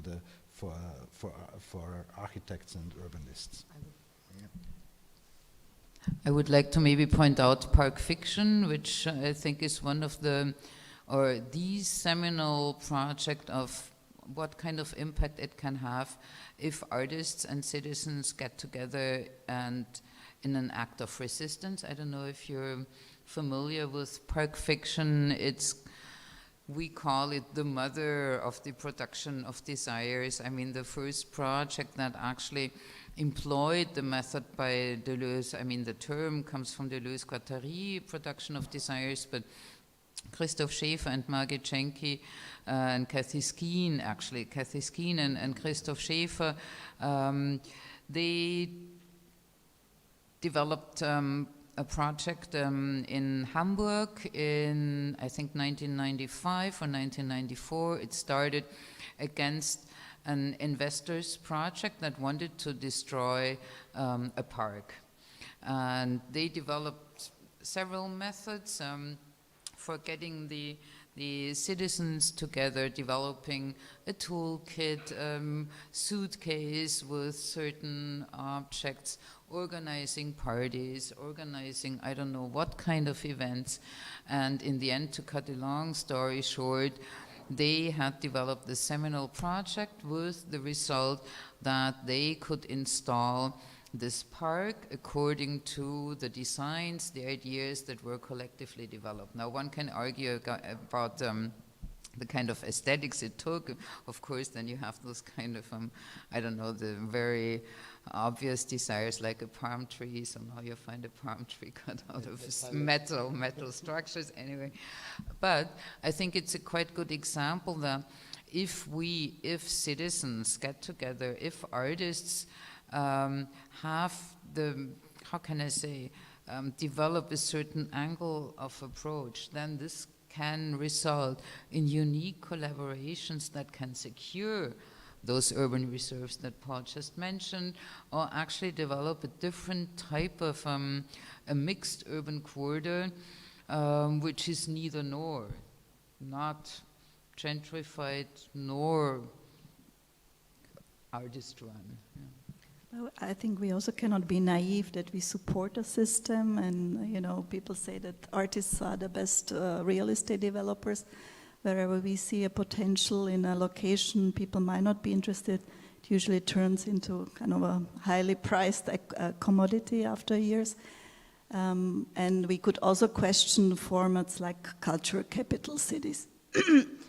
How much impact does it have on the city afterwards? And also, for example, formats like Manifesta, because I visited the last one in Palermo, and you had this kind of amazing locations in old palaces, and I returned this year, a few weeks ago, and I went exactly to the same location just to see what happened to them. They all luxury apartments now.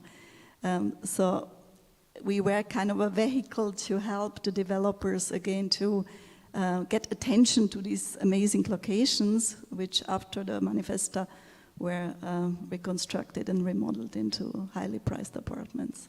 So it's also like hard to escape the thing because we somehow, also part of the system. And we have to just be critical about it as well and not be naive and just say, no, this is all non-profit, what we're doing or supporting. Thank you very much. Very last question, if I can ask, and we use up our time, so please. Or we can continue afternoon. There will be a discussion starting 1:30. So. Yeah, this is the last question. It's definitely so complex that maybe I would like to turn back to it in the afternoon. But I have a last question to the school processes or practice. Do you encourage students to cooperate between the different fields?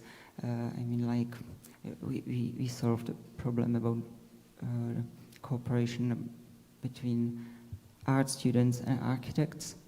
So, but there are other possibilities. So, if you work with this, or is there any program or something? Yeah, we don't have an architecture department in our school because it's part of the ETH. But we have collaborations with architects, of course. Now I'm meeting somebody next week for a possible collaboration, a new building quite in the center of the city where there is a wall empty and they would like to do some interventions with students, possibly, we will see. And we had work with architects before. I'm also on a committee of art in public on the Austrian side in Vorarlberg. So I'm, through that kind of assignment, I'm involved with lots of art in public projects, different architects, and Vorarlberg, this region in Austria, has quite lots of quite progressive buildings and architects and really good teams, and I enjoy that kind of work because also even the people from the authorities are really engaged with the arts. I'm really amazed because I've never experienced it before that somebody from the statistics department would really kind of have a good feel for what's good art and what's bad art. So yeah, in this position I'm involved with architects a lot. Even at the school already? It has nothing to do with school, so that has to do with professional artists and architects. But in the school we do also projects, like small-scale projects with architects and architecture firms. Mm-hmm. Okay, I would, okay. But Very this small is an question. interesting topic. I think it is also designed for the afternoon, really, so we should keep our energy and energy of our guests, but so... Maybe, no, but very small question, if I know, or it's too late, right? Okay, so for the afternoon, Afternoon, okay.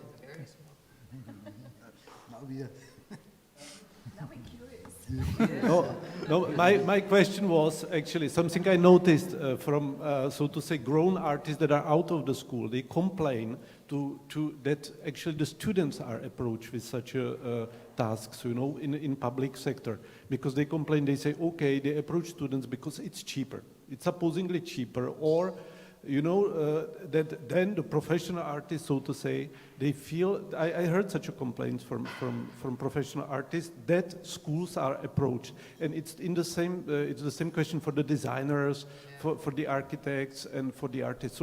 So did you hear the same complaints, or was you... It's a big question. I mean, these are the direct contacts which approach us, but usually the big competitions are open competitions or invited competitions, and they are accessible to professional artists. I mean, so in Switzerland at least, there's lots of opportunities for professional artists to participate in such competitions. But I know it from the University of Applied Arts, where I'm teaching. It's of course exactly the same complaint as you're just formulating, and I think we have to really deal with that in a serious way and really think about under which conditions we would work with companies outside. I mean, within the academic sector, and how to also point out in certain contexts that it is not appropriate to work with students, which I already did. I already turned down those offers, really advising them to turn to a different, let's say, body or... Okay, the students are the fastest gentrificators and the cheapest, so the rest has to compete. But thank you very much for the discussion, Barbara, Paul, Svetlana, Tomáš. Thank you all, and we'll meet in 1:30, and we'll continue in open discussions, so feel free to join. Thank you very much.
entire day, so that's why I'm not here. I was looking at it.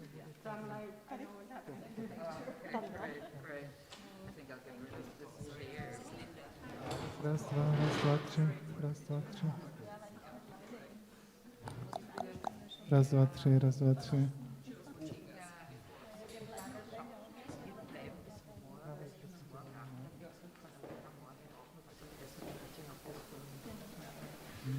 Raz, dva, tři, raz, dva, tři.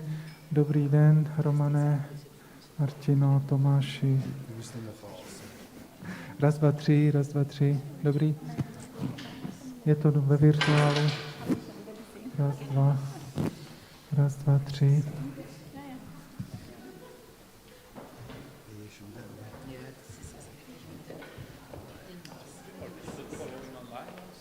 I think so, it's streamed, yeah. Yeah, we're streaming it online. And, so, final result is that unfortunately the Nicole and Paul are not coming, so we have to postpone the presentation tomorrow. But there is a PhD student candidate. He will present his project on this time. So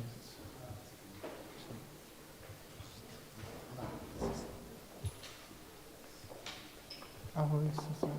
Čau.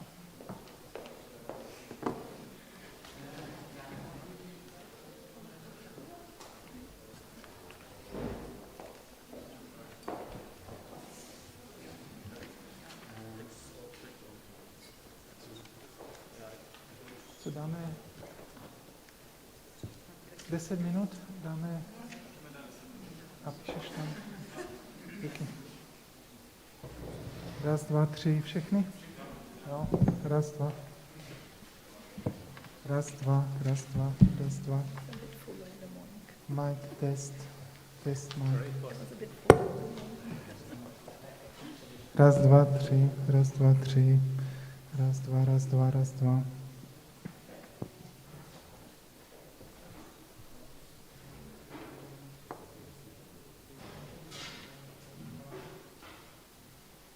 Raz, dva, raz, dva. Does it work? Raz, dva. 1, 2, 3, 1, 2, 3. 1, 2, 3, 4, 5, 6, 7, 8, 9, 10, 11, 12. 1, 2.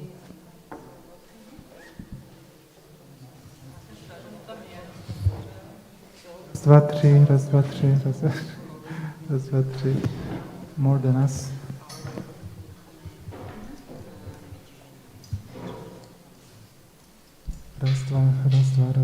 Raz, dva, tři. Raz, dva. Slyšíte mě? 1, 2, 3, 4, 5. Za chvilku začneme. We'll start soon.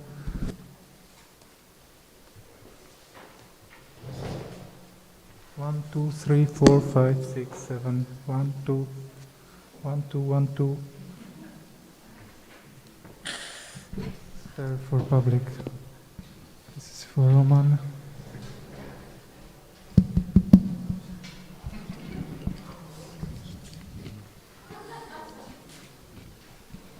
One, two, sorry, 1, 2, 1, 2.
Sorry. The opening in docs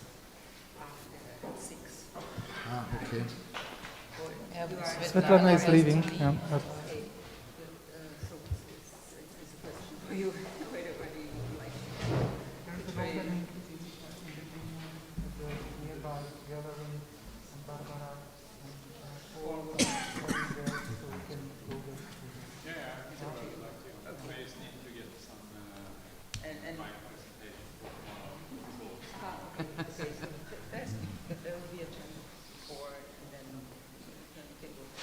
But I think there's a break before we go to docs.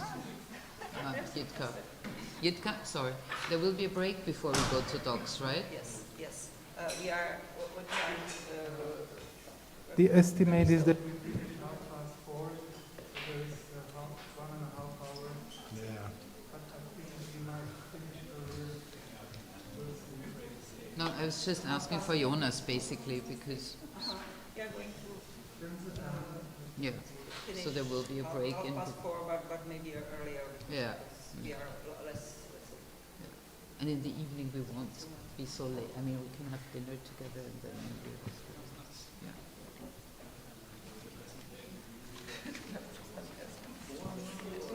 No, it was, I mean, there was a table and there was it.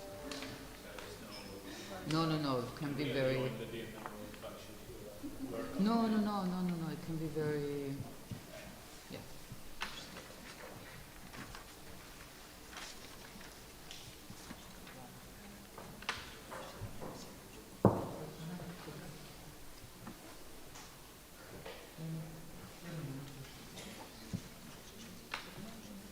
And I think the program will change tomorrow anyway if 6 papers are not coming. I think we will be the only presentation tomorrow.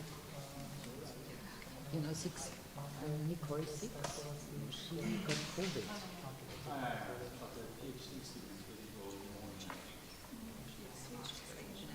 They switched the system.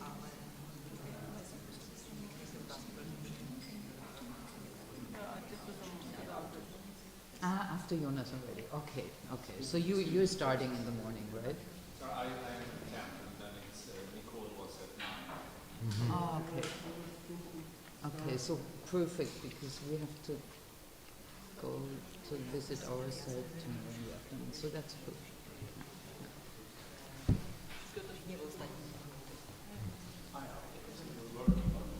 Yeah. So it's a coincidence, you know, that, and actually, no, but we can tell you afterwards. Yeah.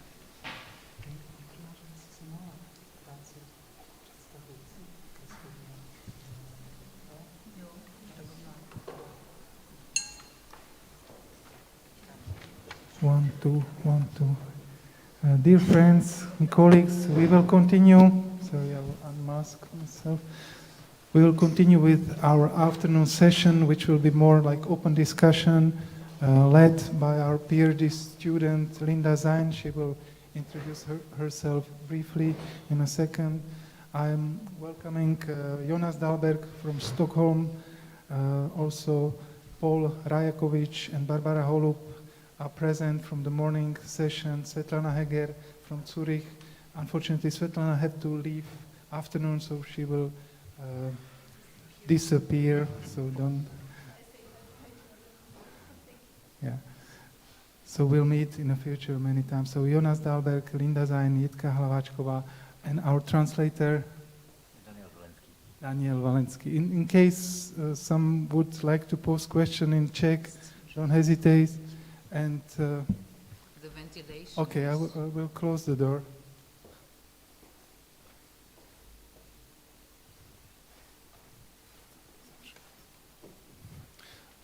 So I will pass the microphone, or Linda has the words. If you can briefly introduce yourself. Thank you very much. So hello everyone, and hello to everyone in the public as well. I'm very happy that I can moderate this discussion. I'm a PhD student here in theory of architecture, and I think some of our references are the same. Michel de Soarteau and Lefebvre is people also that I'm researching. And I'm an architect, so it's a little bit, I imagine, different apart from Paul. Anyway, I was thinking today about setting up this discussion in three major parts, so you can have a little bit of a clear idea of where the discussion goes to and which topic we are covering when. So the first part will be the spectator actor engaging with the public or engaging the public. So that will be the first part, and we will be asking questions on this topic. The second topic will be the context, and the third topic will be the framework, the organizational structure behind the placing of art. So basically the administrative part, but which will also touch questions regarding ethics, of course, as you already discussed this morning somehow. So again, thank you all for coming, and of course, if you have any questions that are very much touching the subject that we are currently talking, so please let me know and I will pass you the microphone. So it is more like an interactive discussion and not only just the panel. So the Q&A session is during the entire part of the discussion. Also, what Andrei Budeus prepared for me is questions from the PhD students from their talks from yesterday's part of the symposium. So I have them here as well, so I will be able to a little bit make a sneak peek. So it is more engaging the current debates here at the school. So I think as an introduction, we are all set. And I would like to start therefore with the first part, the spectator actor engaging with the public. For each part we have more or less half an hour. So I would like to ask most of you, especially the practitioner artists here, what is your experience with a variety of different social contexts and environments? Do you choose a specific strategy, or in the words of Michel de Certeau, a specific tactique to actually work in different social contexts and environments? The question mostly to Transparadiso is on your two works that I looked on. One in Baltimore, which was the first Congress of the Missing Things, where you had to work with excluded groups such as homeless people, people with drug addictions, and ex-convicts. And I'm just going to read the end of your text that you had there, which was saying, at the closing ceremony, the Charter of the Missing Things was handed over to Mayor Stephanie Bowlings-Blake, together with two proposals for next steps: to install a kiosk on the subway entrance providing information on subsidy programs for the local people, to rehab one of the deserted buildings on Howard Street and turn into a vocational training center for enabling homeless people to renovate empty buildings. So here we really see that you're also engaging also with the municipality, with the mayor, and therefore the question would be, if you have like different artistic tactics towards different social environments.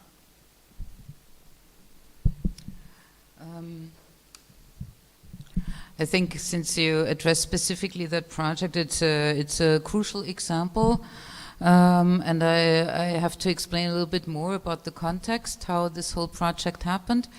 Because, let's say, the concept for the project already derived from the framework of the invitation. The project was part of several strands. It was part of Baltimore new creative quarters.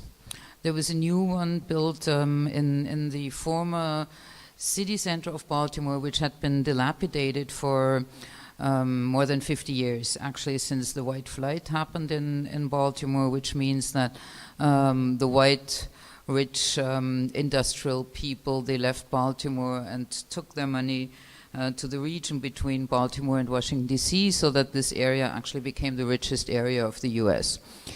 The program was part of a program by NEA, National Endowment for the Arts, for creative placemaking. And the program was part of UNIC, which means European Network of Institutes of Culture. When I was I was actually invited by the Austrian Cultural Forum to come up with a proposal.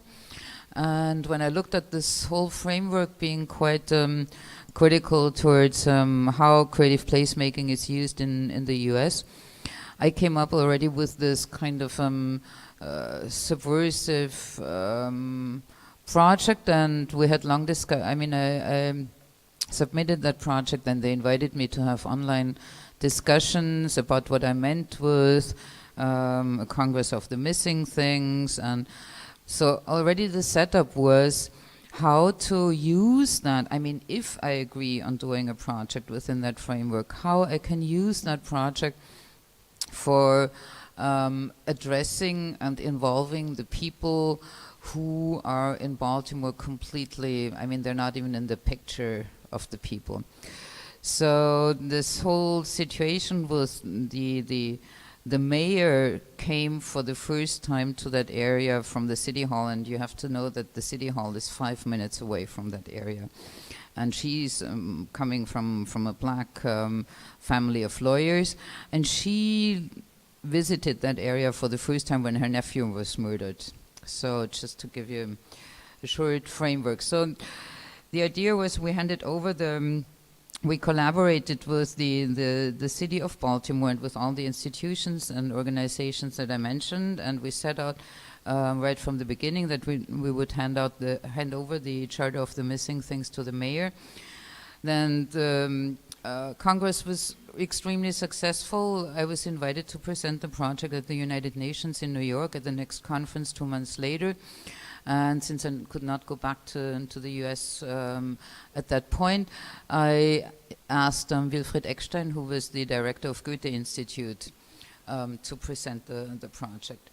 At the Congress of the United Nations, a sponsor was found who would have financed, he offered to finance those 2 concrete results of the Congress. And I thought, I mean, this is like a miracle, you know. Usually what happens if you come up with concrete proposals at all, usually the obstacle is the city that says, oh, we don't have any funds for realizing those projects. In that case, it seemed to be like, yeah, the miracle falling from heaven. And I addressed the city of Baltimore and said, look, I mean, unbelievable, but we found a sponsor, a funder.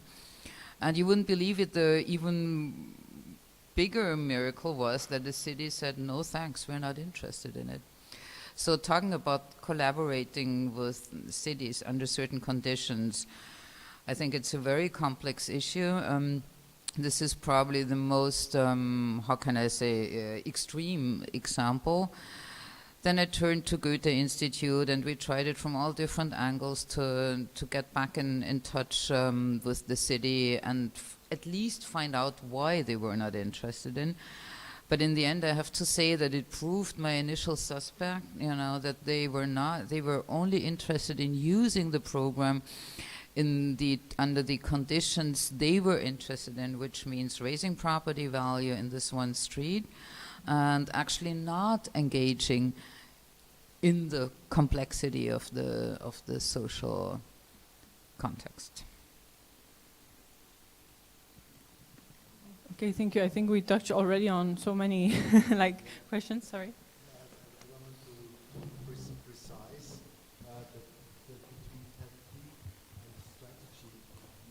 In our projects, we use normally the strategies. I think especially when we look at Michel de Certeau, because he differentiates very precisely between tactiques, which is something which you have not a ground from where you can do something, while strategies we as professional artists have some possibilities. Yeah, and I think this is very important. only in a project it can be happened that you need tactique. I think this is maybe on a university it's important to differentiate this. Okay, thank you. It's just that I thought that you as artists, you put yourself as, but I really understand now your point is that you do have actually some kind of power because you have some like cultural capital. Yeah. Thank you. Can I continue?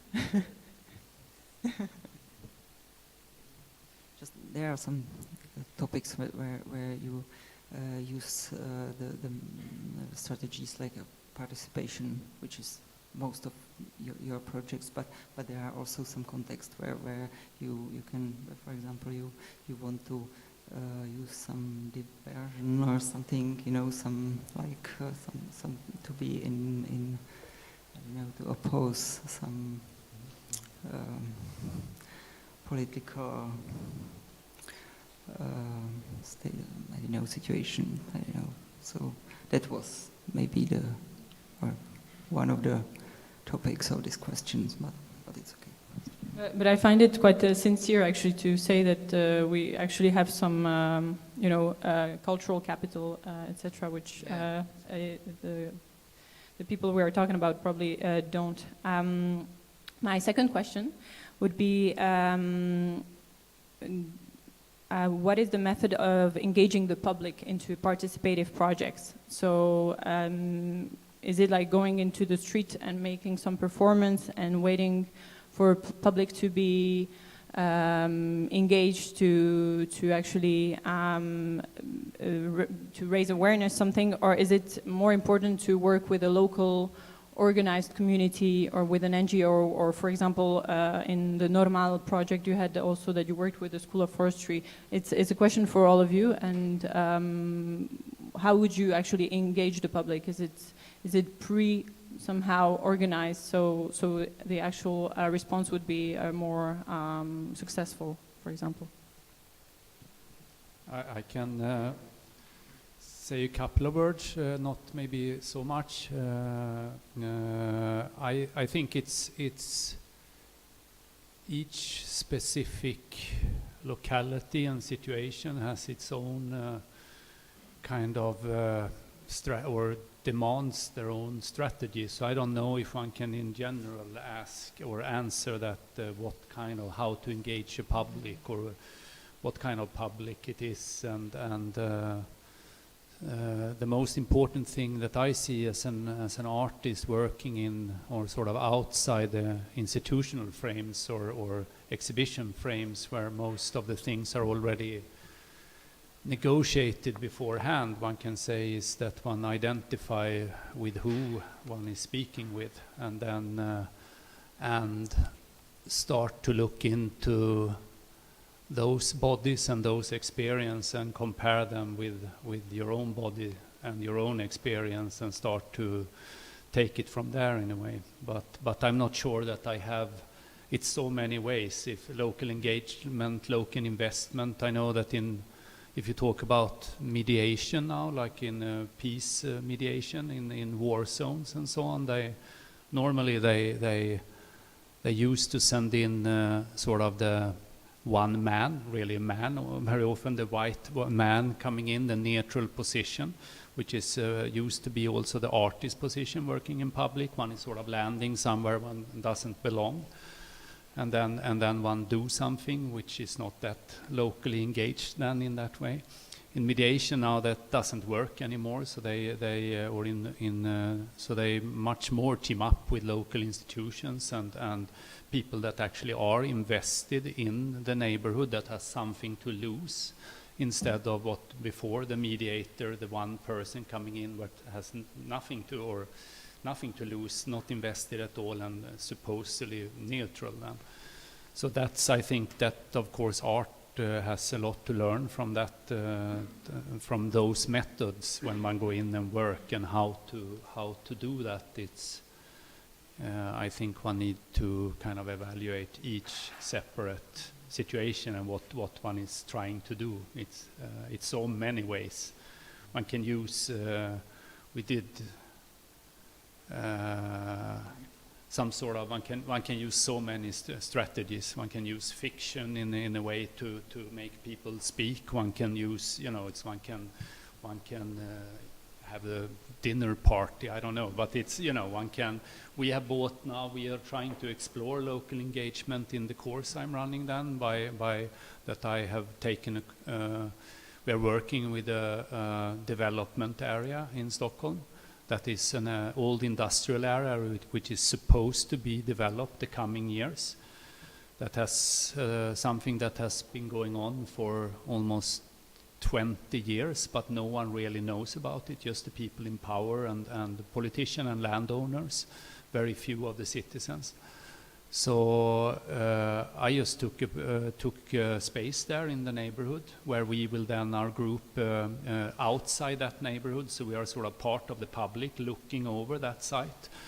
And our group is not from Stockholm mostly, it's just 3 people from Stockholm and the rest is around Europe. So it means that we're trying to make the people invested, make the people local in a way, make them change and look into their position in terms of, and see what that can do. So that is some kind of tactics and some sort of long term, instead of one coming in and do so. We will be there for, yeah, I have a long-term contract, but the course is 1 year, so we will be there for a year and try to work with that. That's some kind of, sorry.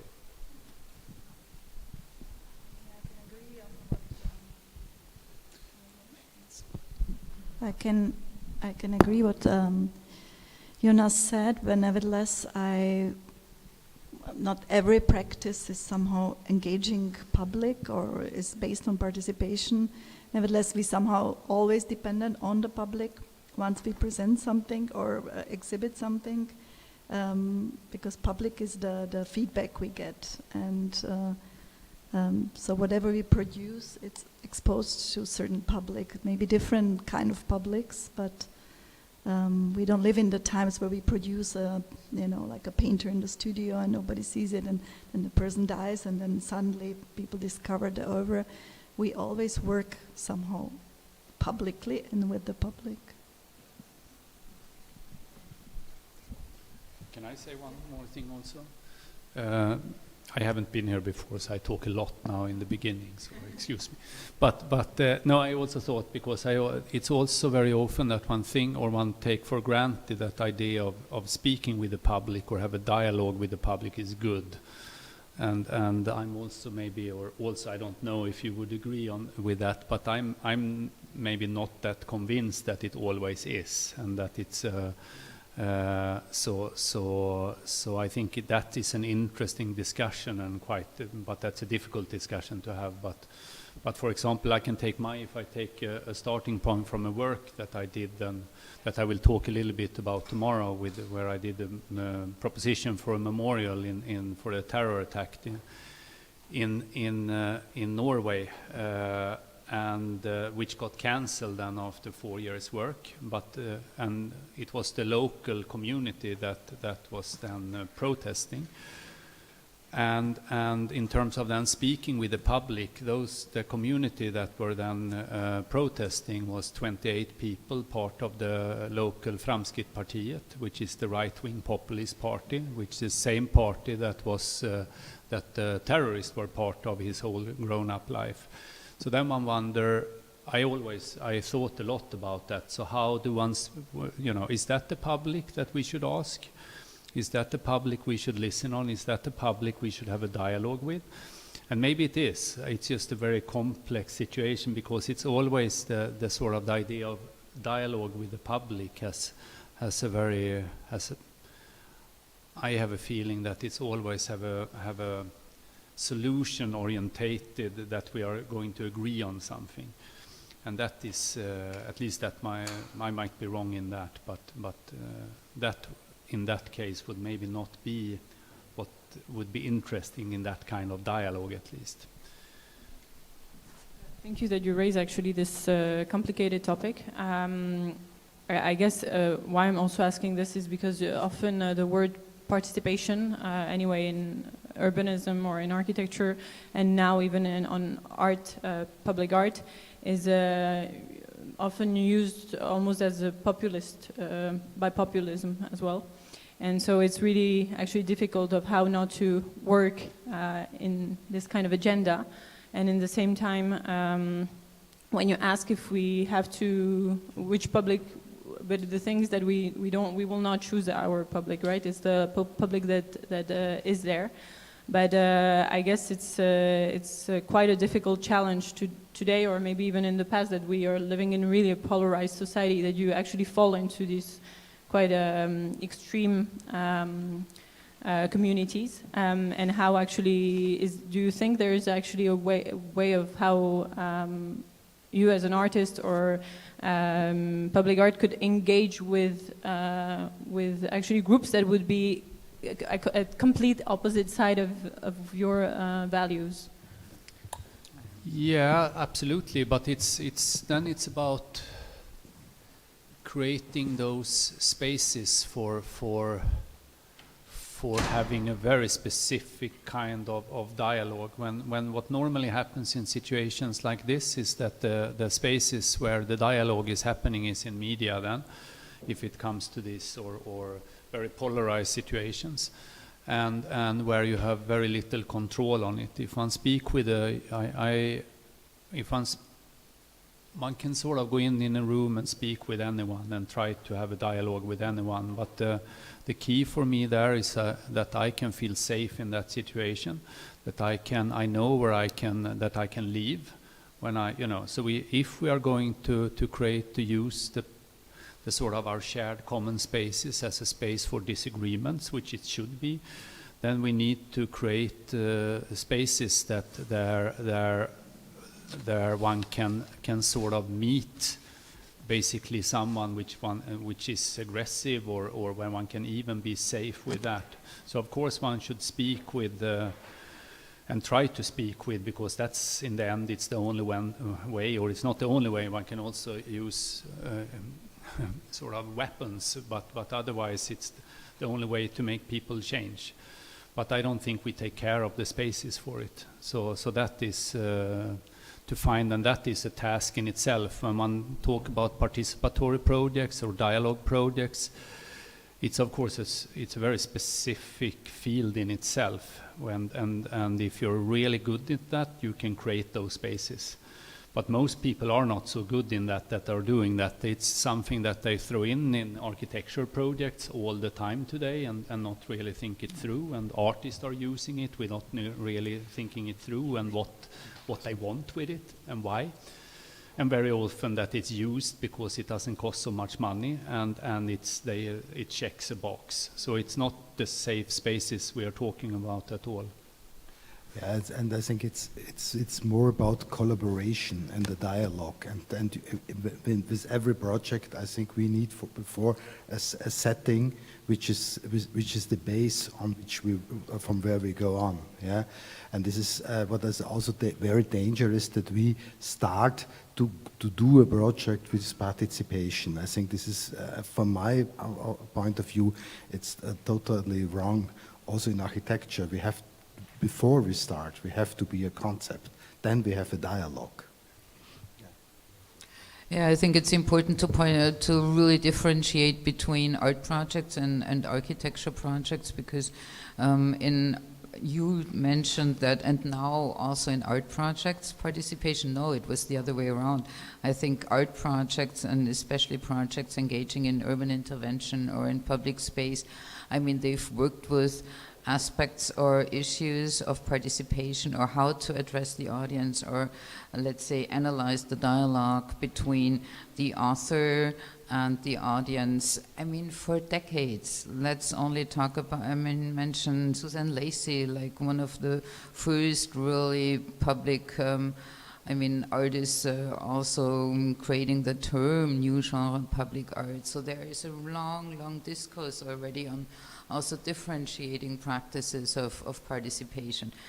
In the field of architecture, it has recently become, let's say, the fig leaf for pseudo-participation. So I think that would lead to a completely different discourse. I don't think we should No, I don't agree in that way, Yeah. because I think the participation is a topic of the 60s, of the 1960s, of the Toots and those architects who... It's a different they- type yeah, of, yeah, yeah. yeah. That's why I this is- think there is a difference between both fields. So if we want to follow that discussion, it would open up a different realm. But I think it's important when we talk about this term participation to really differentiate in which field we're talking about it. Linda, you mentioned the strategies and techniques. I was just thinking of a reference by Martin Kippenberger, who was a painter and conceptual artist who died in the late 90s. He was attacked by a group of youth on the street and was beaten up and had to be hospitalized. And there's this famous picture of his face completely destroyed. But he kind of used this kind of public exposure for an exhibition invitation. He made this poster and invitation card with this photograph of him, really like brutally kind of dismantled. And the title of the show was Dialogue with the Youth. And so he had a very humorous approach to his work, and his titles are always really great. So if you look at his work, pay attention to the titles. But he kind of shifted this bad situation with the public, because he was also running like a music club, and somebody didn't like him, and there was like this kind of violent act. But he made something out of this bad encounter with the public into an art project, in a quite interesting, smart way. It's a beautiful reference, I believe. For the question of participation, I was asking also because what we have today here in Prague context is we have a lot of real estate or developer companies that are asking artists to make some public art. And some of them actually use this participation kind of workshops to be able to create their work. And the thing is that, as you say, it's really important that we put the definitions right, because therefore then it becomes like somehow a blur. And another strategy that is used often is that participation is used as a word, but in reality it's mostly communication, for example, that they are communicating only some projects that are already set in stone, and they call it participation. If you know what I mean, for example, there's a project that is going to be built, and some institutions create a participation process, but it's only about making the public agreeing already with a project that is being already resolved, planned, and somehow all of the allowances for it have been already signed. So it's more of the right word would be propaganda, actually. Yeah, so it's. But I don't understand the term participation in that context at all. Who participates for what? I mean, I don't understand it. Yeah, I couldn't agree more. Yeah, but. Yeah, I can also, in terms of a very sort of specific case in going into these working with developers and so on, I think it's super risky to do these participatory or the dialogue projects in those cases, because it's a tool which is now what you said before. Also, it's a tool which is sort of it's one of the boxes that the developers needs to check. They should do some talking with the local community. So they have a little budget for that. And then comes someone and say that they also should do some art, And then suddenly they check two boxes in one when they bring in an artist to do the participatory, the local community talk. And it costs very little. It's nothing left of it afterwards. So it doesn't become like a sort of, the community doesn't do a mark, it doesn't become a narrative in the public afterwards. It just becomes these sort of two checked boxes that very, very easily can be negotiated away afterwards. So I think when one move into that as an artist, one really need to be aware of how to negotiate and how to see what's going on in those cases, to not just be used as a communicator or as a sort of that you really are used as an artist for doing their job. But yeah. Can I, Linda, add that we were speaking about the methods already in the morning, and we were speaking also a lot already about the attitude towards the private investment, how to behave and how to be aware of the risk and qualities which is offered. But I wanted to ask, you mentioned right before we finished the morning session that we started to get towards the institutional framework within which, one line is the private development, and the other one is, for example, the budget you mentioned in Austria, which is put together, and then there is competence within whole region, and the mayors of the small villages can act. So my question is towards your experiences as a jurist, as those decision makers. So I hope you were in those commissions. So whether it really happens that there is a sensibility towards the projects and aims which has no physical result, whether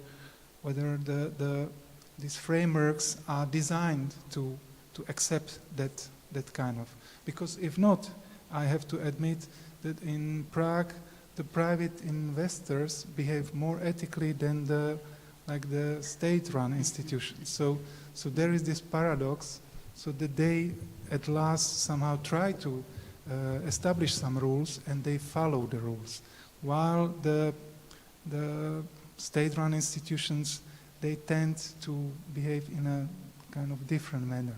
So I wanted to ask towards your real experience from the top of the structure.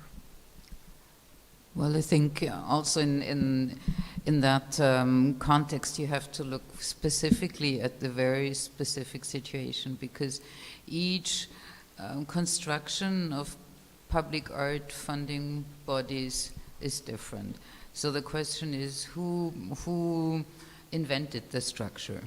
Who are the politicians who decide about the members of the jury? Who decides to who can apply as an artist? For example, I already mentioned to Svetlana this morning that I'm a member of this new innovation fund for public culture in Stuttgart. And there the problem is that we just don't receive enough good submissions. The call is only open for artists living in Stuttgart. So we tried to expand the call after having had 2 years of experience, understanding that apparently Stuttgart is such a saturated city that there are not enough artists who need to apply for that kind of fund. Oh, pardon? Go and apply. Thank you. No, that's why I'm saying that the only expansion we could achieve was that artists from Stuttgart can collaborate with artists from somewhere else. So at least you have to find some kind of hook in Stuttgart. But that's what I'm saying. So I think the question is, who starts with that construction? And how independent is the person in charge of the construction to really bring in, let's say, the most knowledgeable people in general concerning that field of art, but also understanding the specific context and what is possible within the political framework. Because even if I have a very good expertise for a situation XYZ, the local parameters are often so very different. So a jury also has to take into account what it needs to act within the specific parameters. I can also maybe mention an example. I'm also on a board of Committee for Art in Public in Austria. And I mentioned it before to you, but not to the audience. I feel really like we are a very progressive group. Also the people coming from the authorities, coming from the institutional, the state side. Because we discuss every single side, which is up to being proposed to the artists. And for example, recently we had a site which was a new home for children who have to be taken out of the families because they were abused, they have been beaten, they have been neglected, and so on.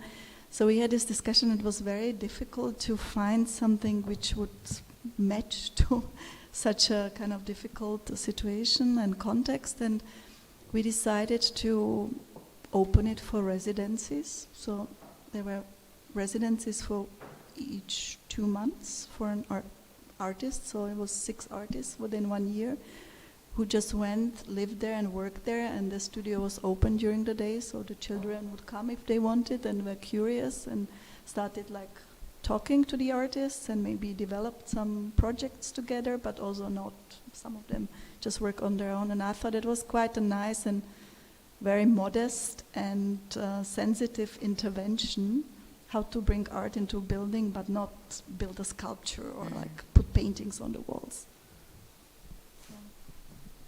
There was no product in the end. Thank you. Thanks.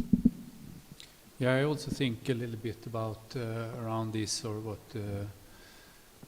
the specifics of the public or the private municipality or the state versus the private developers and so on. And I think one can't either have a general idea, because I think the most important thing I think about as an artist then is that the knowledge we need to develop as artists is rather to critically look on each of the situations, because all around the world now we don't really know if the state is good or bad. It's changing. So to have an idea to sort of say that we don't work with private money and then have an idea that we learn how to navigate commissions and so on from state or municipalities, then we are completely fucked, or if when it changed, because then we have no idea how that other world is working. So we need to be able to navigate both and look on each of the situations and be flexible and understand, and maybe train ourselves to act rather than react so much. So we are both as artists and architect, that we don't sit and wait for the commissions or these, and instead use the language of the developers that are finding the possibilities and then trying to make propositions for it and make them happen. And train our language in those kind of ways to be able to be an active citizen and take our responsibility somehow.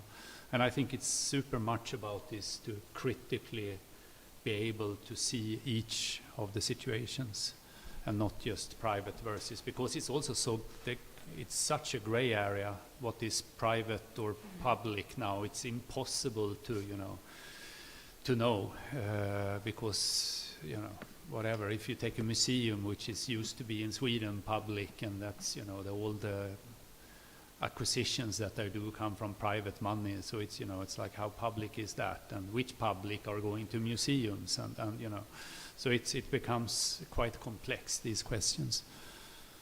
But also I think if you cannot play private and public against each other, but even if you decide to work only with public money, you might receive money from certain ruling parties which you don't agree on because they are in power. So it's also not so, it gets also complicated. Yeah? But I think in Austria we have structures which are very special, I think, in the moment. I think when you in comparison to other countries, because we have still some institutions which have something like a democratic base, but we are also it is also, I think, in a shift, because I think the last government tried really to destroy these structures. And it's also very dangerous to say, okay, I only take public money, which is also from artists, because you're right that sometimes it's the other way around.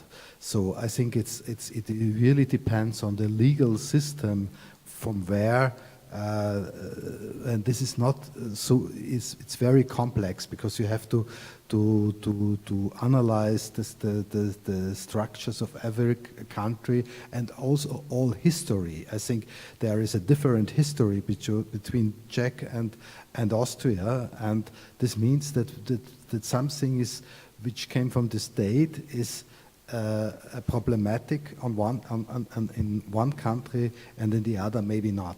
Yeah, and so I think it's really not comparable. I think the comparison is a bit difficult because here we are in a post-socialist context, so it's quite problematic because the kind of alternative we have today is really just a very extreme capitalism, I would say, in Czech Republic anyway, that the artist is a little bit blocked between like a very difficult dilemma. Where there, or you don't have any finances, or you have dirty finance in a way. If I can, of course, it's a bit of a generalization, of course, but it's. I believe that if I compare it to the Western countries, here the kind of cut is clearer, unfortunately. Or maybe it's good. I don't know. I'm always thinking of if it's good or bad. That's actually this question. I would like to actually continue on what you said. Like you were saying, like who actually goes to museums? You finished with this, and I would like to actually ask if you, within your practices, if you think about the question of the public language, if you actually fall into this discussion, brainstorming between you of how to make your art accessible, readable for people that will have maybe a different cultural capital than you, and how do you tackle this to make it to be able to communicate with the people you want to communicate with, if you have this internal questions? Well, maybe I can come back to the project I presented as the last project this morning, Viparapom for Chemnitz. I think it's a very good example how you can work in layers as an artist. Setting up a project which seems to be very accessible, like planting 2,000 apple trees, no problem, we plant 2,000 apple trees. What comes along with that simple setting is that, of course, it takes a while until people understand that this is actually an art project, that they're laying the ground for an art project by planting those apple trees. But what I think is really important is how you set the tone right from the beginning, that you don't, how can I say, disguise that it is a very engaged art project. I never said this is some kind of ecological project. No, it was positioned as an art project, and I insisted right from the beginning that it must be communicated as an art project with all those difficult issues like questioning the norms, migration, and so on, all issues that we are confronted with in our society. But then working on those, I mean, using the project to work on parallel levels. I think that works really, really well, in spite of what we also, I mean, coming along with this right-wing attacks and so on, which is part of the whole process. And Faire la perruque, yes, Paul just mentions that. Of course, my beloved strategy after Michel de Certeau, you know, to use your position as an artist as a wig. I mean, you're not taking seriously. I'm this artist curator from Austria now, planting those apple trees, and that's somehow okay.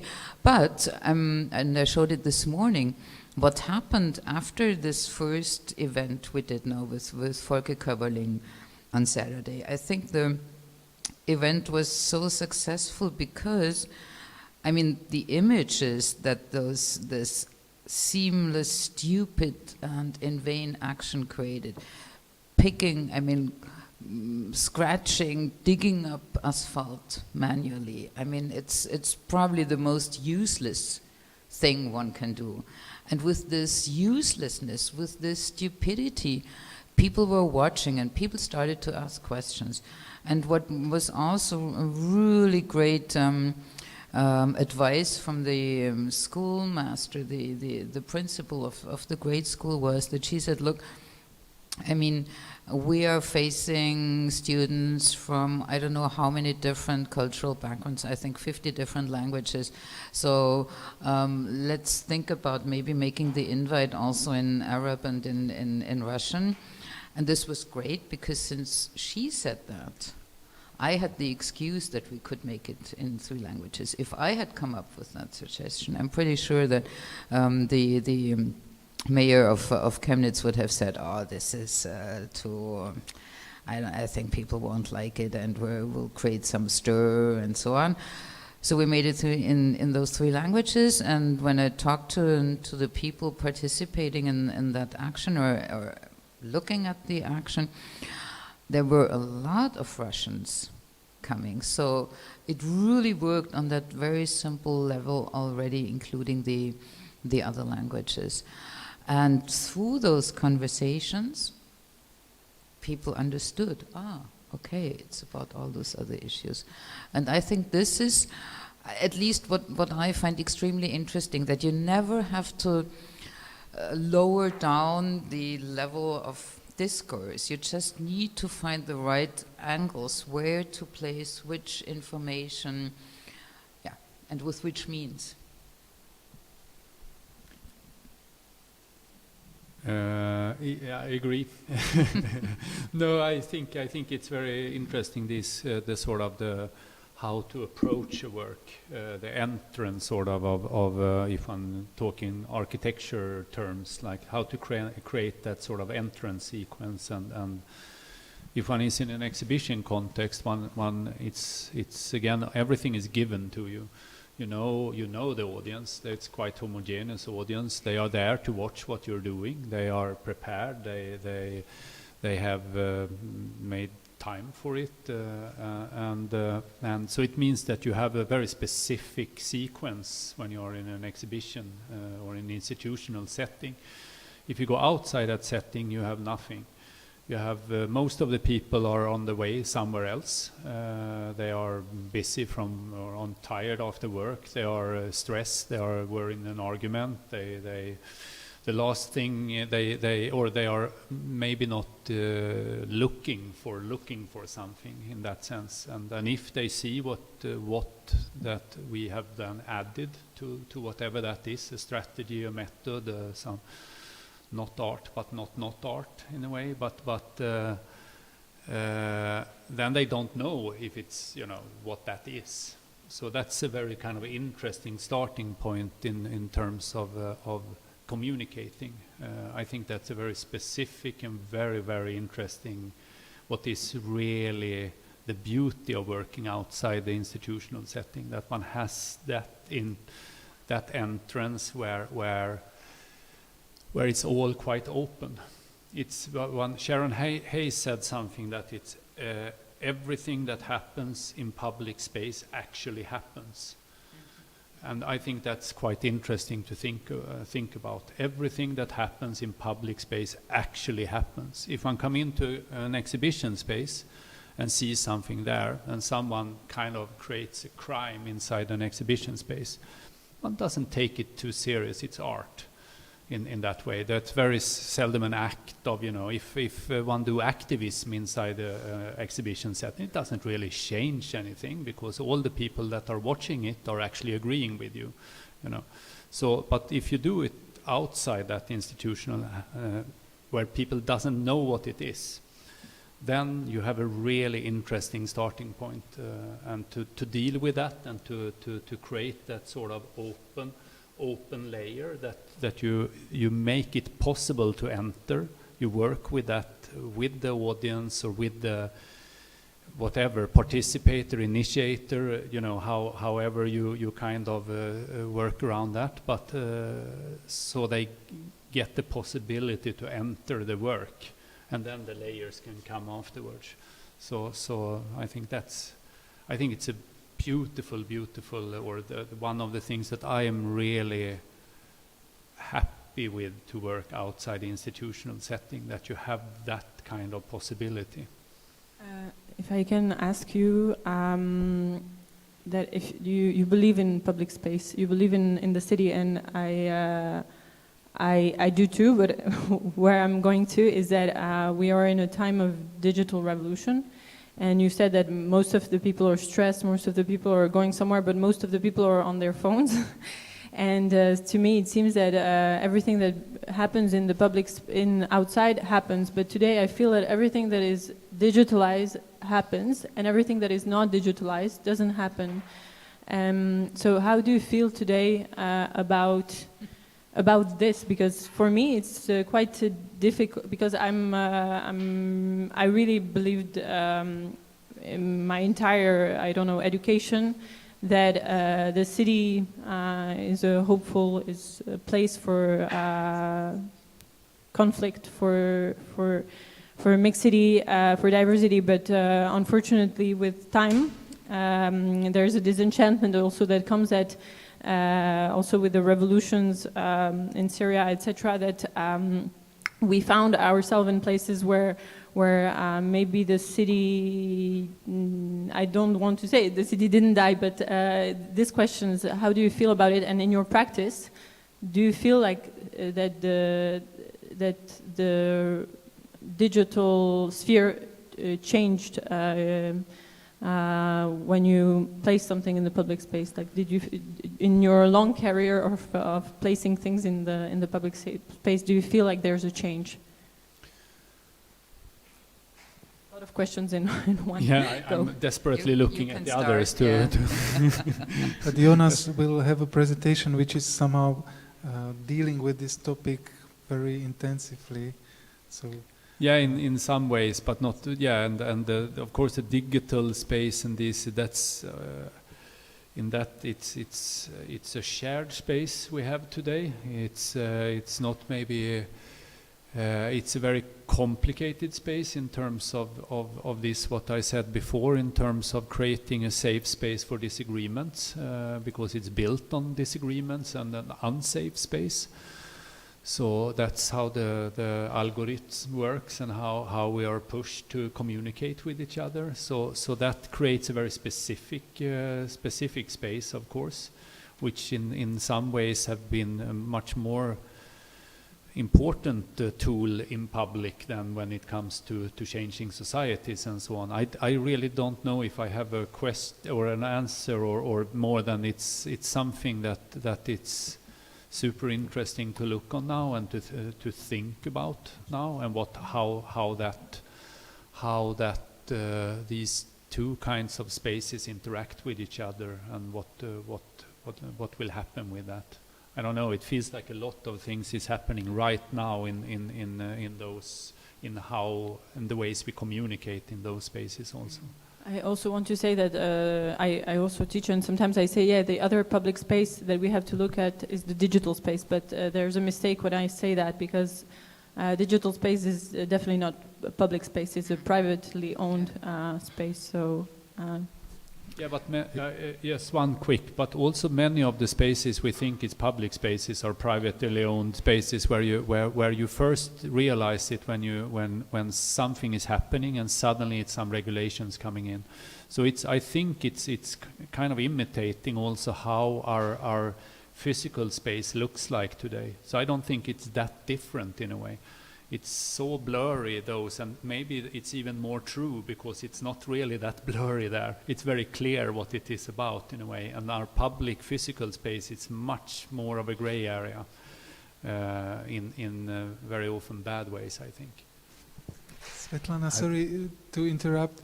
Paul, just Svetlana, I will have to leave, so maybe some final words. No.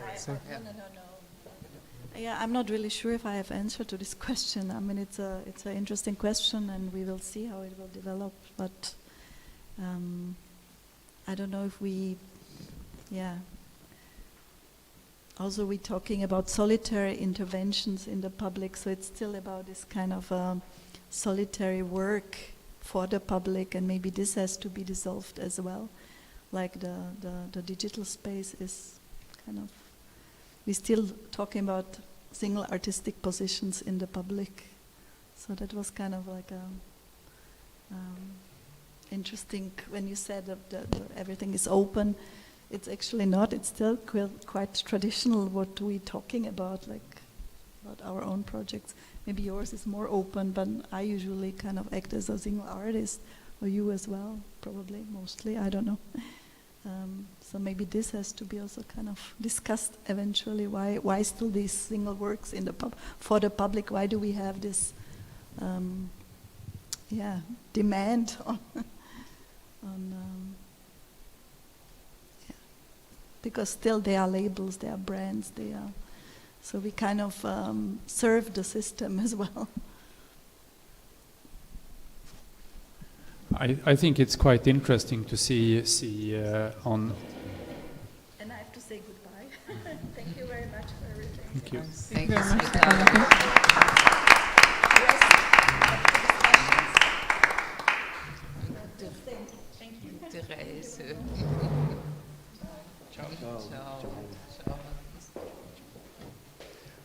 Well, I think the digital space is mainly a sort of infrastructure, and I think this infrastructure is for the generation. We just talked when we had we was not dinner.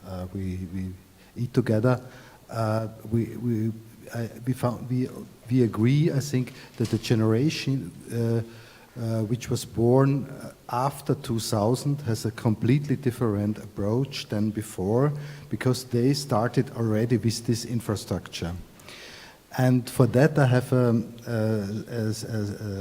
want to mention a story of Jonna Friedman. Jonna Friedman was an architect who died last year, and he was famous in the 60s for drawings having infrastructure city over cities. Yeah, and he was asked, and I think this is what I think very crucial for the perception what is infrastructure. He was asked in the age of 92 or 93. He gave a lecture in Vienna. He was asked if do you not said that none of your project was ever realized, and that the old man took his mobile phone and said, "No, it's there."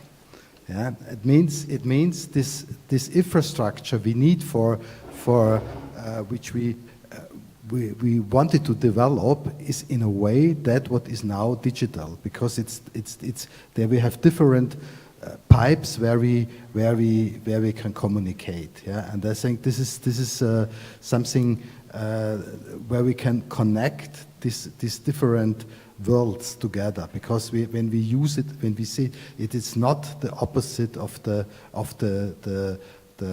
physical, the social space. But I would like to add that, I mean, honestly, I don't deal very much with social media. It started our daughter to take care of that. I don't really care.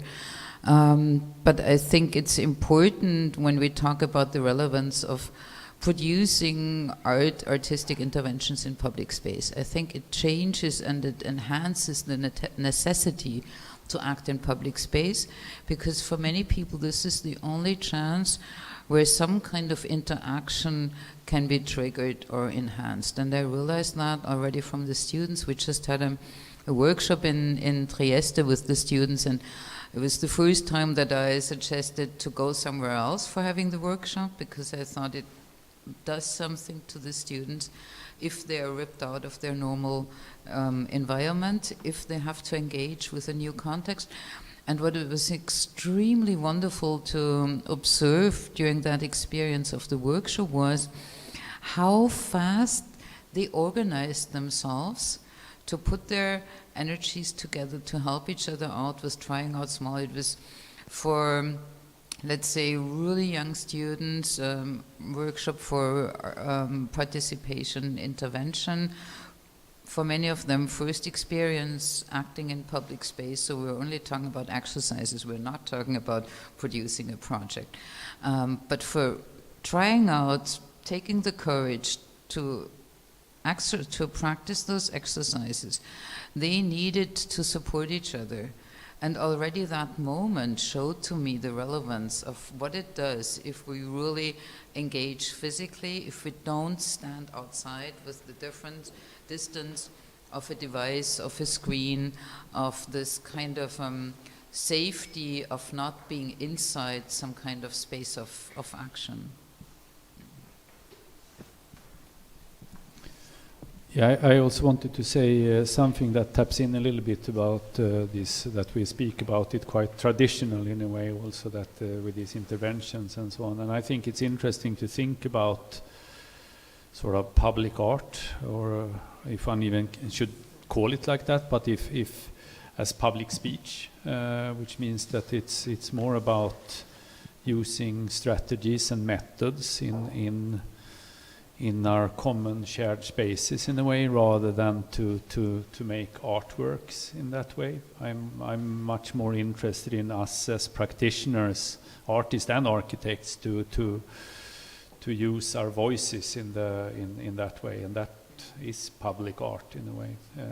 In that way, I'm very occupied with this. I am, or maybe a bit too much, but I really like I said it already. Stephen Wright said this, or is working with double ontology, and this idea about that something is not art, but not art.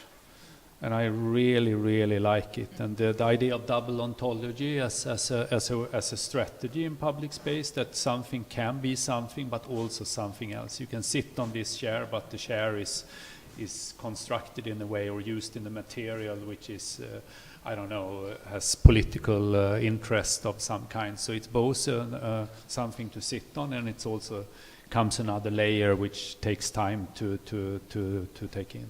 So these are two methods which I think it's kind of this double ontology method I'm really curious on, and this sort of the idea of doing the invisible art, that the art is there, but it's also something else. He talks about it. It's a podcast out. I will try to find it and mail it, because it's a really good podcast with him in dialogue with another artist, where they talk about this double ontology, and he gives an example of an artist that become a local politician in a small American town as an artistic act, but which is quite interesting in itself.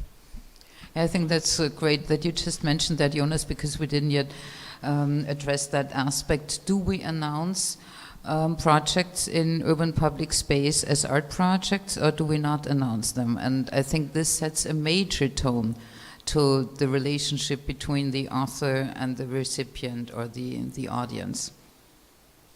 Yeah, this is really good. Is it visible as art, or is it just there?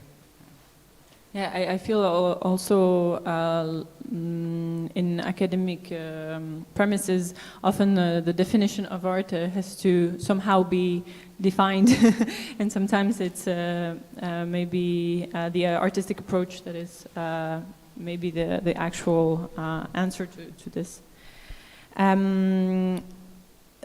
I think that we talked a lot about this first part, the spectator, actor, and engaging with the public, or engaging the public. And I would like to go into the second part. And of course, we also jumped into various places and premises. But I would like to go to the second part, which was planned, which is the context. And we already talked a little bit about it with the question of Dusan, but again, it will seem general, and you will answer the question as specific, but I will still ask it.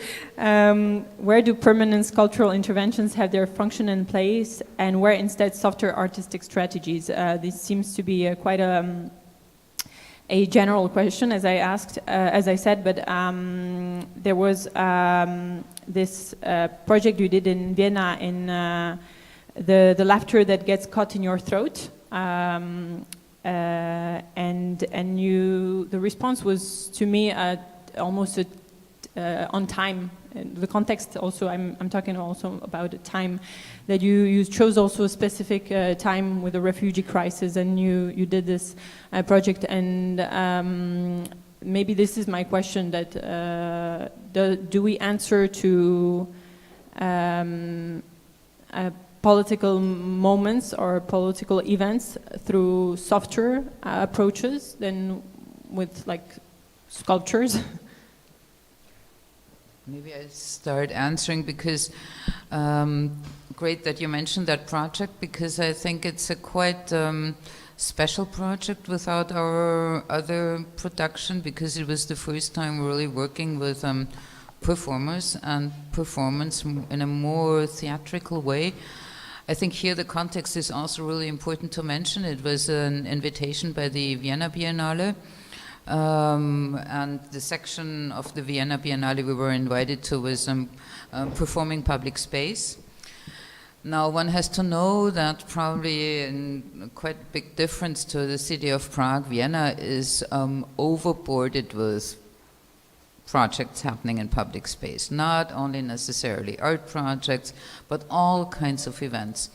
So producing a 100,000 next more project for Viennese public space is really questionable. So actually the difficulty with that invitation was what kind of relevant point could we find, or do we find a relevant point for us to use that, again, attention of the Vienna Biennale for creating a certain public awareness. And then we looked at the Votive Church, which was the church where asylum seekers marched from the camp for asylum, the detention camp where asylum seekers, refugees, were collected when they entered Austria before this refugee wave in 2015 happened. And they marched from that village in Lower Austria to that church around Christmas time some years before, protesting against the conditions. So that not to be thrown out. So they found refuge in the church, in the parish. So the parish got played quite a significant role in the whole discourse. And it was the time when our foreign minister at that time announced, well, I mean, we Europeans cannot carry all the burden of Europe. I mean, we have to find some accomplices in Northern Africa. I mean, I can't even translate it in English. It was so derogatory. I mean, it was unbelievable how she pushed away any kind of responsibility. So this became the central starting point for the whole action. So what we did was we wrote a text being like a collage of different text resources, very much based on the notion by Willem Flusser of the Beheimatete and Heimatlose, and again it's untranslatable because the word Heimat doesn't even exist in English. So Flusser differentiates between a person who feels at home and a person who has no home. But in German language he really works with the language. And he says that in order to become somebody of being at home, you have to find the right key to enter into a certain societal context. And the language that he uses was really is really beautiful. So we wrote that text and we worked together with, we really hired actors, professional actors from different cultural backgrounds to perform that piece. And we chose a sidewalk next to the church, which didn't really have any kind of public attention, not a central square, no really stage-like park situation, whatever, but this kind of very insignificant small curved sidewalk with benches, and we got some metal beds That was our only, let's say, stage props. And so the performers pushed those metal beds next to the benches where the pedestrians would walk by, so you didn't really understand who was acting and who was, and I mean, it was a very strange situation that was created. And on top of those actors, we invited a choir of one of the Integration House, which is an institution supporting the refugees, and there is a professional choir to function as a laughter choir. So at certain moments, we worked together with a choreographer and a composer, and the composer triggered certain moments with bird voices, and when the bird voices would come up, then this choir from the audience would start laughing. And this laughter was used as a sign in the war in Syria when people were completely helpless, so they started to laugh. So in that case, people didn't know, was that part of the piece? Was it somebody in the audience laughing? So it created that kind of very strange irritation. And I think that for that moment, and the performance was quite short, I don't know, 20 minutes, something like that. So it appeared, and it disappeared and dissolved. And it's one piece in a series of temporary projects that we made dealing with the issue of migration and refugees, resulting also in permanent projects. And that's why I think it's interesting that you chose that, because I think it's a very good example of differentiating when it really addresses a very specific moment in history with very specific means and then disappears, and when in certain other contexts we think it's important to really create permanent projects. So I don't want to be longer, because explaining the permanent projects would go into the next layer, but if we have time we can also explain that afterwards. Paul, you wanted to say something? No, I wanted to add the bed, but I think it's okay, because we had a side story with the bed. We got from Carinthia, and yeah, but it's just another layer of the project, but you can explain. Yeah, maybe I stopped, and this was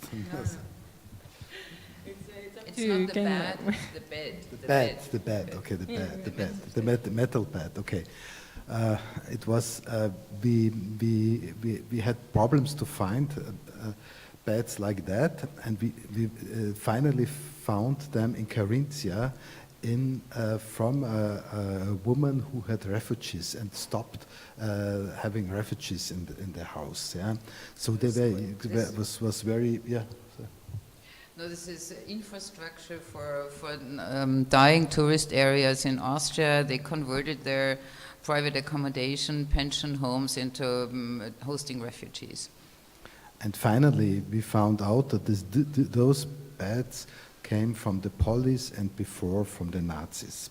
So I think this is really something very... and then there was another layer of this side story, that somebody who came from who maybe was himself a refugee, came and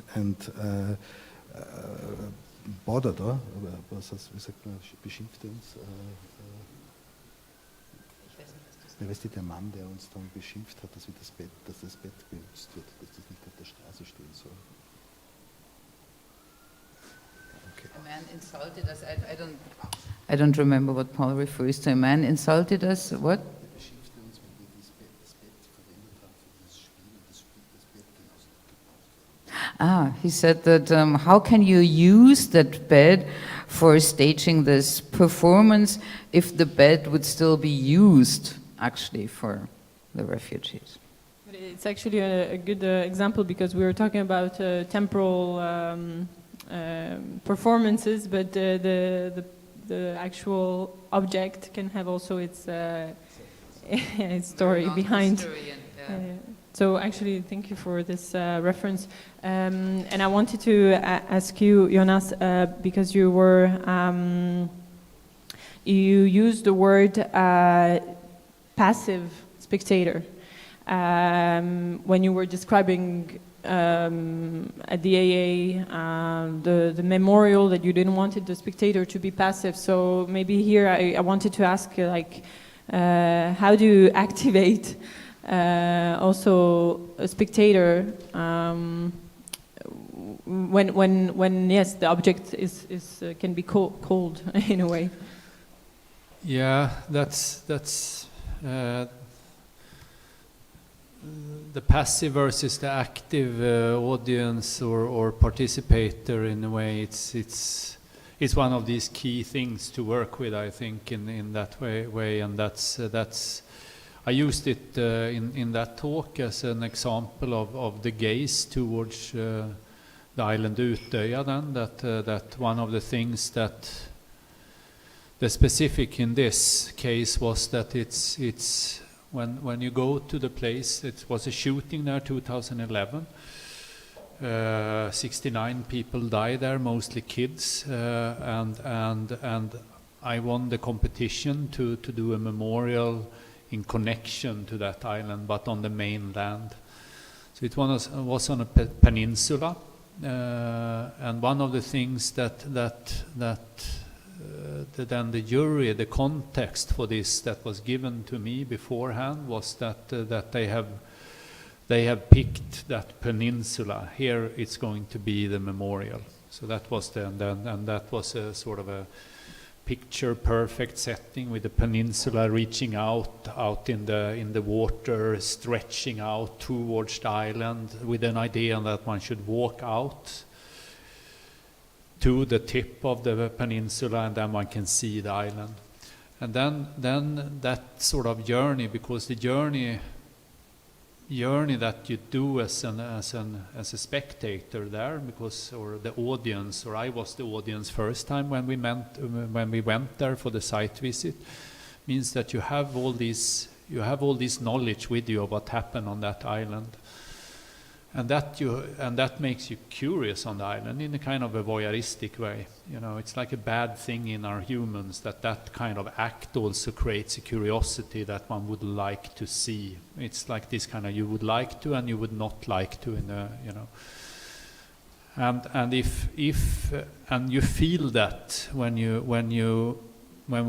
you take the car or go with the bus there, you feel this kind of energy in the, that you want to see that island. And if the site then provides that experience that you want to, then you become a very passive person. You're giving what you want, and you are watching the island as a monument in itself. So I think that one of the things we can, of course, and that is sort of my main starting point in my proposition then, is to break. I have this little, this is like a very, very small kind of feeling I have in that bus when we went to that place, and that energy is with me, where I don't think I'm that unique in having that kind of emotion with me, even if it's a bad, it's sort of not a bad human behavior in that, or not a good human behavior. So my starting point for that whole journey is to break that gaze. I don't want one to see. I don't want to deliver that passive voyeuristic gaze. And that becomes the sort of the key that I then follow my whole process with working with that memorial. Is this, whatever I do, I try to break the gaze. And it took a while to came to what I did, but I tried again and again. And this is of course something that one, as a strategy then, I think has changed a lot in sort of monuments, in terms of that the sculpture, that is quite often a passive experience as a viewer. One go and look at the sculpture, And then versus the site, where one sort of move into a site where one's body is more part of it, and where one is sort of moving around and creating sequences in a more clear way. Maybe you can of course do that with the sculpture too, but it's something to think about as a strategy when one work, because the bodies and the gaze, and it's always there, the experience of the viewer. These are the things that one sort of, for me it's almost that if one talk about context, or it's like one can't separate these things, like the viewer, the context, the sort of the administrative part in that way. It's all part of a script that's the script for a work, one can say. And then you need to jump the whole time in this script. You're spending a little time on one of the, you jump between positions, which could be the initiator and the participator. If you are the initiator then, or it's like, so let's say you jump between your interest, and then you start to develop something, and then you quite directly need to jump into context, where you look into terrain, and you look into ownership of the land, and who is the players, who is the actors, what's going on here, and then maybe you need to jump down to negotiation, to think about, so who are here, and then you jump to the participator. So what's their experiences versus mine? I grew up in a small town, I'm white, I'm a middle-aged man, it's like, so what is there? And then you start to jump all the time, because if you stay too long in one of them, it will not work. Then you will build the concept that will not work that will not function as in that situation. And in my then, if I don't, now I take I jump down to the administrative part here and take just because in my case then, where the memorial then got cancelled after, most of those things, that they stayed too long in the administrative part in the beginning. Of course, it's the group that's stopped it, but it was not introduced in a good way, and they stayed too long in building that up without starting to move around and understand that this is a group that lives here. It's a very conservative. So how do we work with that? So they they thought that everybody was on the same page, that everybody had their experience, their bodies, and their interest, but that was not the case. So you need to jump faster in a way. Okay, thank you. Maybe we will not jump for a bit now. We will have a little bit of a break, if it's okay for all of you, and we can have a 5-minute break, and then we can come back for the second part of the entire discussion. Thank you.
so we will again start, if it's okay. And just to calm everyone down, it won't last much more long. As I think the first part was quite intense, we can finish the second part in a more, let's say, administrative or technical or practical way. Of course, those questions relate to different areas of this topic, but this discussion was on the experience of working in public spaces in various cities and countries. And because we have here guests from abroad, we would like to ask you some almost practical and administrative processes in your own home countries or in the countries that you used to work. And so I would like to ask, which models did you came across in terms of creating public space? There was already some mentioned. And I would like to ask, how do public space curators work? In what kind of structure they are?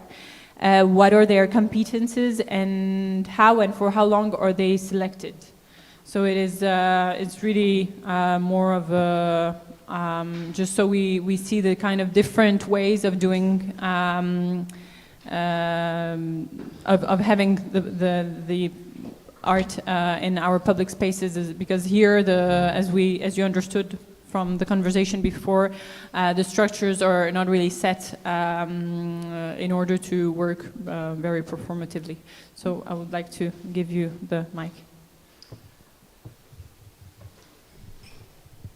Let's maybe start with the current situation of Public Art Vienna, because I think it's maybe a good example how a public art committee that was established relatively late, in the late 90s, mid-90s, I don't remember exactly when, but late in international comparison.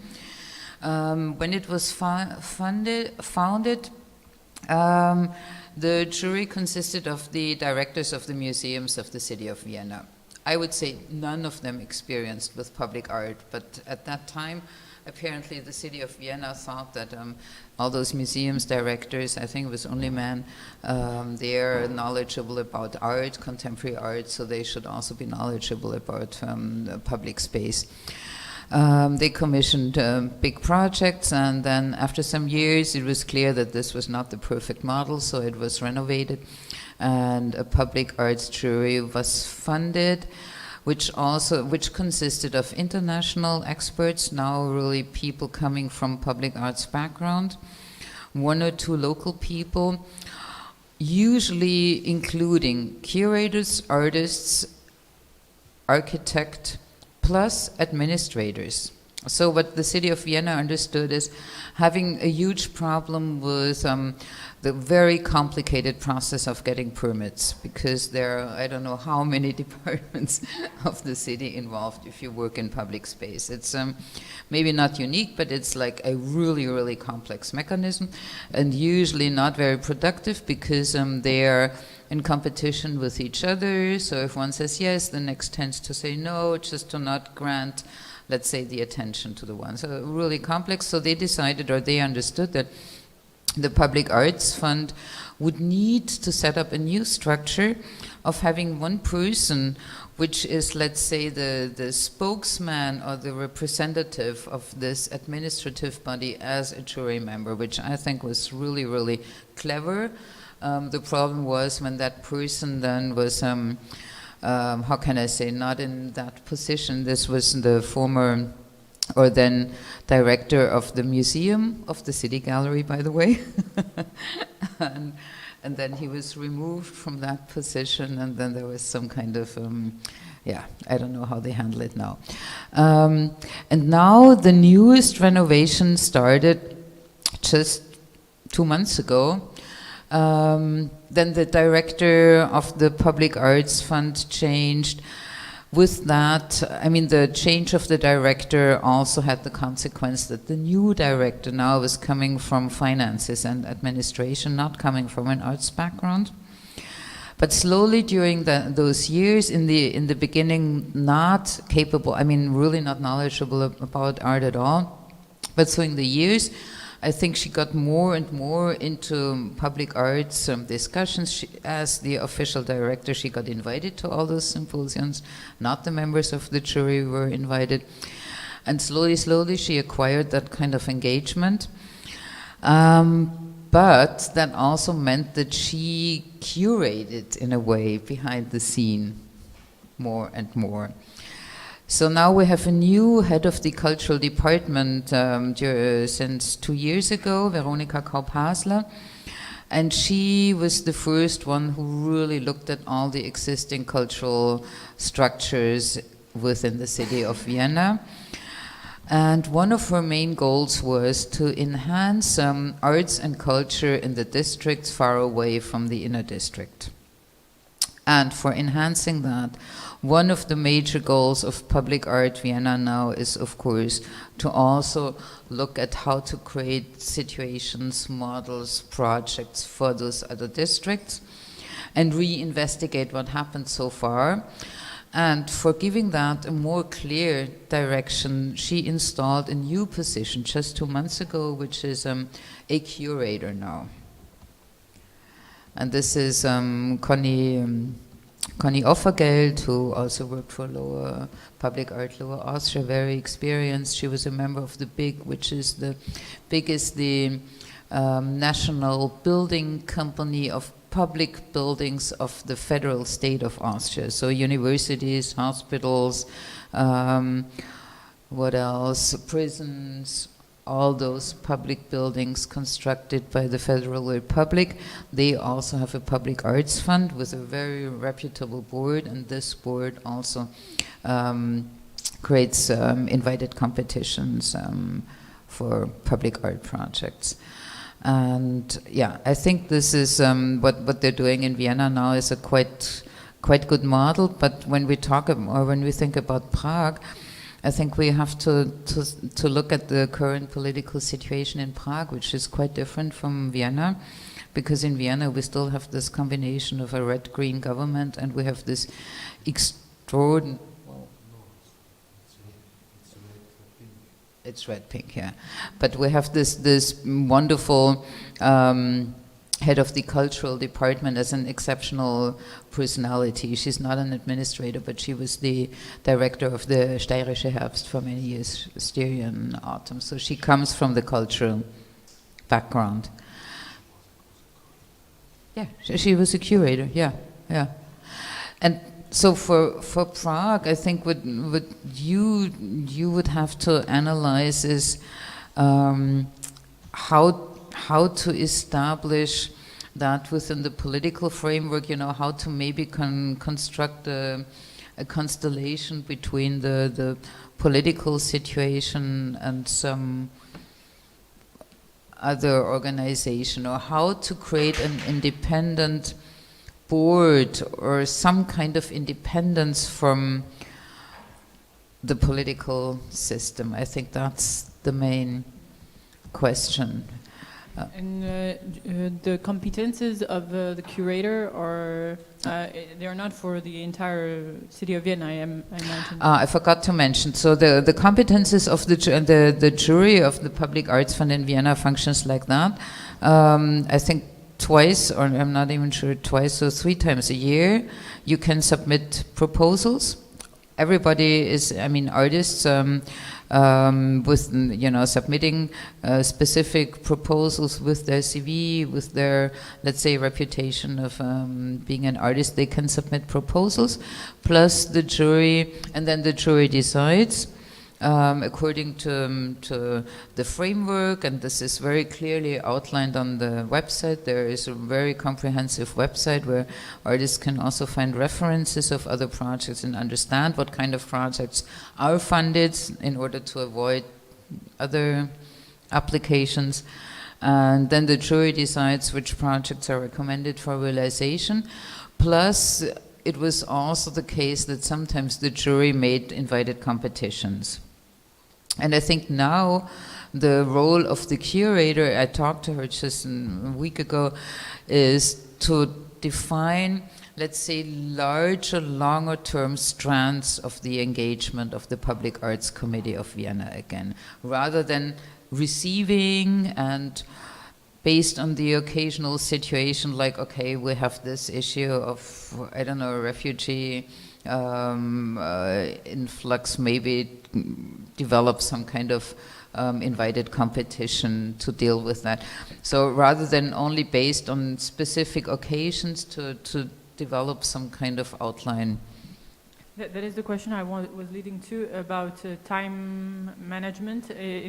For how long they are selected, like for longer projects? Are there some long time projects? The jury, I think, is elected for 3 years. It's just that when we were discussing the question, for example, of some of the polarized society and of, for example, working with some extreme groups, I imagine that the kind of work that would be put in place with some context would take like for a longer time period. So this is why I'm asking, like, is there a possibility of making long-term projects in this systems, in this structure? Yeah. Okay. Yeah, but I mean, the problem was recently that most of the projects were temporary, not because of, let's say, arguing for the content, that the content suited better to temporary projects, but because it's increasingly difficult to find locations or, let's say, reasons for establishing permanent projects. Both because of permits, but also because, I mean, Vienna, as I said, it's overpopulated with. Maybe we should also introduce the system of the Lower Austria,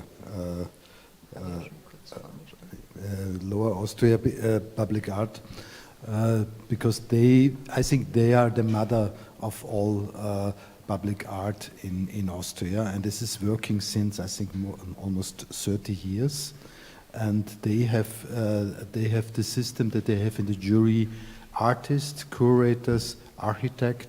And they have the jury. I think is you were in this. Ja, das habe ich schon heute beschrieben. Okay. I think I already mentioned it in the morning or earlier today. I'm not sure if it's relevant for Prague because it really addresses the role of art in the region, in the countryside, in really small communities. And I think for Prague, it's maybe more relevant to look at other cities of maybe similar dimensions, and maybe also situations like Saarbrücken would be interesting, because Saarbrücken, it's of course not directly comparable, it's a small city, it's a shrinking city, but Saarbrücken is exactly at the similar moment in time trying to establish a public arts structure at the moment. So they have similar issues, I think. Thank you. Maybe I will ask you now. Yeah, I can talk through then Sweden and also Norway a little bit then. Sweden has has maybe 3 systems in the sort of more traditional way then. We have the National Public Art Agency, which is the sort of the state-run institution. They have they do quite interesting work now. They have been enormously boring for a very, very long time and done sort of rather for as part of this making public art synonymous with large-scale outdoor pieces with sort of a slightly abstract, so it doesn't upset too many people. But then then Magdalena Malm, a tremendously amazing curator and strategist, came in and took over that place maybe 5-6 years ago. changed it completely. So now it's really an interesting place. They have got in a lot of architects in there. They work in, they do more temporary projects. They do a mix between temporary and permanent projects. They do performative projects. They do projects in or try to connect the whole country or different parts of the city and so on. They have so they are working in that way, one can say. She unfortunately, that was an enormous work she did to change that. And if you would talk with someone about establishing different kind of structures and so on, and it's a person to invite for a conversation. She's great. Then we have another system then, which is the municipality run ones, which is part of the, I don't know if that exists it exists in other countries, which is the 1% of a sort of a building budget that's supposed to go to art then. That normally means that it's not 1%, but it's it's called the 1%, but it's not 1%. I wish it was, but the problem with that in Sweden then is that it's normally what they use the money for. It's, you have a new building, you have an architect coming in and building that building, and it's very well taken care of. And then the artists come in very, very late to do something there, which irritates everybody, including the artist and so it's and also that it's the new building, thus maybe not needs art. But maybe something in that area needs art, and that means that it's to dislocate the money from 1% rule is very good, but they should be able to move it outside the building to mean that, and that they do in some parts in Norway. Have they succeeded in doing that? So they have a 1% rule, which means that they built something in an area, which means that the whole municipality then can distribute that money from that to becoming some, which is quite smart. The problem, then they have another system, or which is coming up quite, or which is this, which we have talked a little bit about also, when art or artistic kind of strategies are almost used as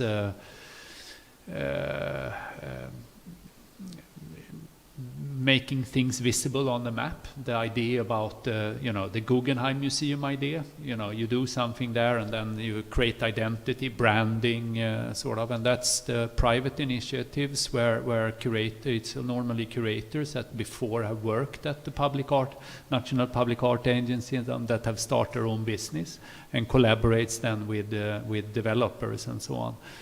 And that's very seldom so subversive and or critical approach. It's quite developer friendly projects and maybe not super interesting, but it gives a lot of work to artists. So it creates opportunities for artists, and then one can maybe discuss if that's good opportunities or not. I'm maybe a little bit skeptical, but it's because of the lack of criticality. But that's more of a curator problem than it actually a method problem. Sorry? That's they work outside the moon because they are more like a company that are then it's many groups that are doing that. I think and one of the biggest problems, I think, with these kind of commissions and so on, it's of course the timeline on when we come in. We come in at the latest in these processes. So that is one of the most important thing when one establishes new ideas about how to work with art in the public sphere. One should really start from the scratch and try to see, so how can we come in earlier? How can we sit at the table at an early point?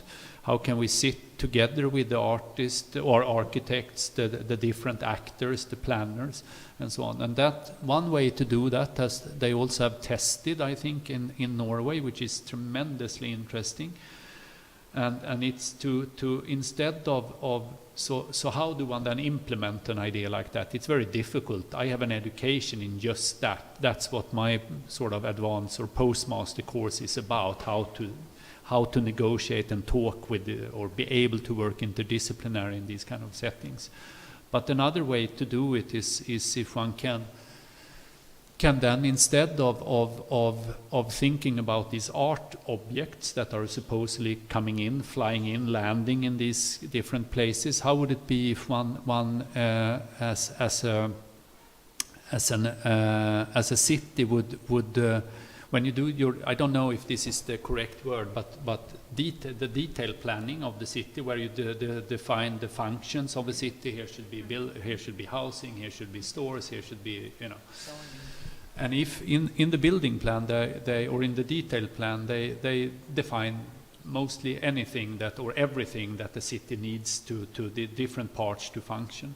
It's quite interesting to think about that they can also, because they create what you say areas for a certain kind of industrial area. Here it's like this, and it's very easy to add a layer in those where it could be art, which means that you can cross out in a city. If you have a city plan or it's something, then you just make a mark over a square, which is going to be, it doesn't matter if it's industrial, it's at housing, if it's, you just make one of these, you kind of make a mark of it and you say, here in some way public art should be involved. So when the developers and anyone else come to that site, I find it extremely, or when they try to you know, when they try to buy a lot or to try to be able to build there and so on, then they know if we are going to build here, we need to collaborate with an artist. We need to, you know, no matter what it is, you know. So that is a way to get in them early, you know, earlier than anyone else is together. It's on a political level, and that is maybe where I think one need to work on all these levels at the same time. But it's a very interesting position to try to find as a starting point to have it in the detail plan. That's kind of a dream situation for me, I think, because then you can just, and it's not so, it shouldn't be so complicated in then. It's complicated, of course, to negotiate it in, but it comes there anyway. It just comes too late. Actually, here in the past, in the socialist era, we had the % for art, which then was smashed away. But also it had the different problematics related to the regime, etc. But maybe today one could say that it has still the same question, like maybe we live in democracies, but also like if we wanted to make something very subversive, I'm not sure if it would be possible, but I think today it's maybe more relevant or more suitable to use that what Paul also wanted to mention again, the system of Lower Austria of pooling the money.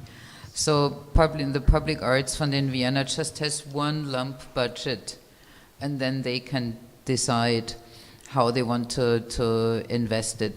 And I think with what you suggested was the private investors that really are with new constructions, that should really be taken into consideration beforehand, you know, already with the urban development plan. Artists should be brought in with their expertise, thinking about not just like adding a nice square or taking care of some part of it, but really making an art plan. I mean, there are examples like for Leitscherein, Utrecht. This was one of the seminal public art plans by Tom van Gestel, by SCORE. It was the seminal public arts fund by the Netherlands. So what happened in Utrecht, they created this new urban area for 70,000 inhabitants, and they commissioned the public art plan alongside the urban development plan. So the architects, urbanists were commissioned, working together with the urban planning department, and the curator artists were, I mean, the curator and public arts committee was commissioned developing that art plan. And I think it's still a unique example of how that can provide what we talked about earlier today, the urban reserve, and not making use of art and artistic intervention for gentrification. But that is again like another layer of the whole, or another chapter of the whole thing, I think. So, for example, since you, I don't know who told, Jitka, you said it, or was it Susanna this